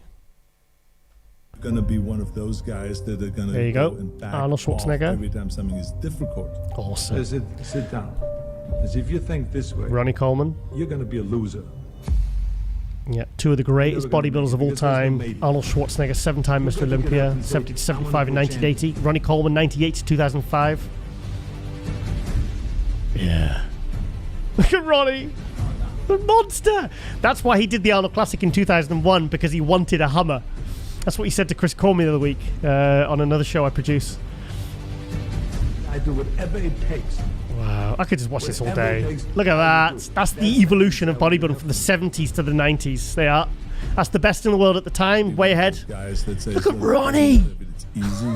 Almost. That's 2003, I think, or 2000? I'm going to go and crush 2001? That's me. Wow. Wow, two of the greatest of all time. Most inspiring bodybuilders ever. God, I wonder how many people started training because of people like Ronnie Coleman and Arnold Schwarzenegger. Because I knew that every rep that I was doing was getting closer to my goal. Too right, mate. Too right. Okay, I'm going to look at one more and then we're going to have to move on. So, Kalim, I'll hand it over to you again. Oh, this is the video I was talking about, which I forgot. We should have edited really this in when I talked about it with the Sean Clarida interview. This was the video that this is what I called him Captain CGI. Do you remember? And it fell completely flat because Sean said, "What's CGI?" I'm like, "Oh, come on, Sean, work with me." Why isn't the sound working on that? There's no sound to begin with. No, there's sound. So I'm gonna do it one more time. No, there. This is before he was. That's when he was announced the 212 Mr. Olympia. Wow. I wish I could get the sound on this one. No, doesn't want to play ball. Okay, there he is, Sean Clarida. What an inspiration. 2015, he was 155 pounds, didn't make top 15 at the Olympia. Then he went 13th, 9th, 7th, 3rd, and then last year in December, won it 177 pounds. Absolutely phenomenal. Yeah, what an inspiration Sean Clarida is. And you can't, obviously, Big Ramy there as well. Come on, pick one more, and we'll call it. We'll move on. Jay Cutler, okay. That's Jay Cutler 2009, I think. Yeah, I think I'd recognise it. Oh, why isn't the sound working? Nope, doesn't want to work. Come on, it's kind of. Nope, that's really annoying. Okay, there he is. That was Jay Cutler in 2009 when he came back. Look at that. Okay, look at that. 2009, the foot stomp. Yeah, that was 2010. Yeah, I was there at that one. Actually, it might be 2011. No, it was 2010, because 2011, I think he had the torn bicep, I think. So, yeah, 2009, Jay Cutler. I think that's one of the greatest appearances from Mr. Olympia ever. You know, Milos said that was comparable with Ronnie's 2003 Olympia win. So, yeah. Oh, God, I could just look at this account all day. Oh, what's going on here? What's going on here? Okay. But these sounds not working. Right, let's try that again. Right, yeah. Obviously, this was the comeback of Phil Heath. I was just so happy to see him back. Yeah, even at 90% of his best. I mean, he's so impressive, Phil Heath. I'm a huge Phil Heath fan. Did a tour with him in 2019 in the UK. I'd love to do another one with him. There's Big Ramy, yeah. Did what I think many of us... some of us thought maybe, I don't know, maybe thought he couldn't do, but he proved everyone wrong. He came back this year and he won the 2020 Mr. Olympia. Ronnie Coleman thinks he'll win several. He reckons he'll win 4 to 6 more. The guy only in his 30s, so let's zoom in a little bit. Yeah, there we go. Resolution's not very good on that one. So, right, okay, I think we spent enough time on that one. Sorry, I love Nicandro Vision there. Let's just go to his Instagram again. Yeah, Nicandro Vision Motivation. Give this guy a follow. Does absolutely fantastic work of motivational videos. If you're struggling for motivation on the way to the gym, just watch a few of those on your phone. And follow his work. He's really, really very, very talented guy. And fantastic. Okay, I want to give Sydney Gillen now a shout out. Vitamin C, VY. This is the 4-time Olympia figure champion. She's just unbeatable. And the reason I'm giving her a shout out is because she's just got married. Oh, this looks beautiful. Oh, look at that dress. My face. When someone asks, are you going to eat all that food? Yeah, she was, dumb questions get dumb answers. Okay, that's a beautiful picture. Look at that one. Oh, that's lovely. That's amazing. Is that her? That's her, isn't it? Yeah, that's obviously maybe off-season because she's not looking very muscular there, is she? So, because Sydney Gillen, I mean, is she even beatable? Well, for the last 4 years, she has not been beatable. But look at that. What are you silent about? Thought process. We are all competitive about something. The difference between champions and opponents is knowing what you love enough to protect, knowing what you love so much that you don't need to brag, boast, or seek approval about. You're that confident in your love for it. It's the love that drives passion. Look at that. There we are. Yeah. I think she's got the best quarter turn in the business. I've said that many times. Presentation I think is probably the best out of all the females. You know, and that's extremely impressive considering that figure are only allowed to do really quarter turns. They can't flex or pose. Here she is. My wedding glam team was everything. Look at that. She's got a full team of people getting her ready. Fantastic. Oh, her hair looks amazing. Wow, she looks so cute. Go on. That's lovely. Let's have a look at the next one. Oh, look at that. The dress looks nice. Do you like the dress? Something from Star Wars. Something from Star Wars. Yeah, it does have it. Yeah. Is that? She's cool. Yeah, I just want to congratulate her and her new husband. And there we are. There we go. I'll finish on that one. Okay, I cannot wish for a better man, a better location, or a better honeymoon experience. I don't know where they've gone. St. Lucia. Oh, they've gone to St. Lucia. Oh, look at that. There you go. Nice way to end 2020. Married, 4th Olympia title. Yeah, absolutely fantastic. Okay, well, congratulations on obviously your 4th Olympia win and your recent wedding. So, yeah, well, congratulations. Colleen, this is your shout out now. This is Anna Heath, figure athlete, _ Anna B _ So what do we know about her, Colleen? Basically what you just said. Okay, so which photo should we go to? Which one? Stage? So that one. BMB. Oh, she's natural. Okay, BMBF is a natural federation in the UK. Okay, yeah, cool. Okay, so she competes in figure. Cool. Let's have a look. There you go. Oh, she's got a cool look. Those tattoos. Wow. Is she? What nationality is she, Colleen? I'm assuming she's British, but British, yeah. She looks like she's like a Middle Eastern look, I think, maybe. If that's Middle Eastern, kind of. No, she looks a bit like Russian or something. Or am I right? Or I'm completely way off? Probably way off. No. I think she looks Russian there. I would put money on her being Russian. I'll text her right now. Text her right now. Yeah, cool. Okay, so she's obviously done a few shows here. So she trains at Strength Pro Gym in Bradford, which is owned by Buff Bombshell co-host Emma Heineman. So that's the gym there. I train there sometimes. Yeah, not at the moment though, because all gyms are shut. So yeah, any more pictures you want to see quickly? Scroll down. Cool. Oh, the Two Bros. She's done Two Bros. Okay, she's done the NPC. Here she is. What year? When was this? What's the date? 10 weeks. So this was this the Last year or maybe year before. Was this December? I think this was the September show. I've got a feeling. The one that Lauren did. I think so. Host of Buff Bombshell show. She did the bikini amateur. So yeah, she got good luck. Yeah, good. Fantastic. Okay. Yep. Okay. So very distinct look, isn't she? Really striking look. Wow. Can you guess what I love most about show day? We'll do a proper post later, but here's my face. In the meantime. Is that a tattoo on a hand, on a palm? Oh, that's gotta hurt. It's like when they get them on the ankle. Apparently it's straight on the bone. Have you got any tattoos, Galu? No, because I'll get bored of them. Yeah, same here. Yeah, same here. The pain doesn't bother me, but Or I'll get the stick-on tattoos. Yeah, stick-on tattoos. What the Spider-Man ones you get with a bubble gum when you were a kid. That's the one. Yeah, let's plant the sleeves. Right, okay then, let's go to our last one. And now this is the Emmanuel Longoria, the Mexican 24-year-old that Patrick Tuor earlier in this episode was telling us about. Now, this is the kid he reckons will be top 10 Olympia in 4 years' time. Okay, I'm going to use both hands here. Okay, story of my life. Okay, yeah, God, he is good, isn't he? 24, look at the thickness.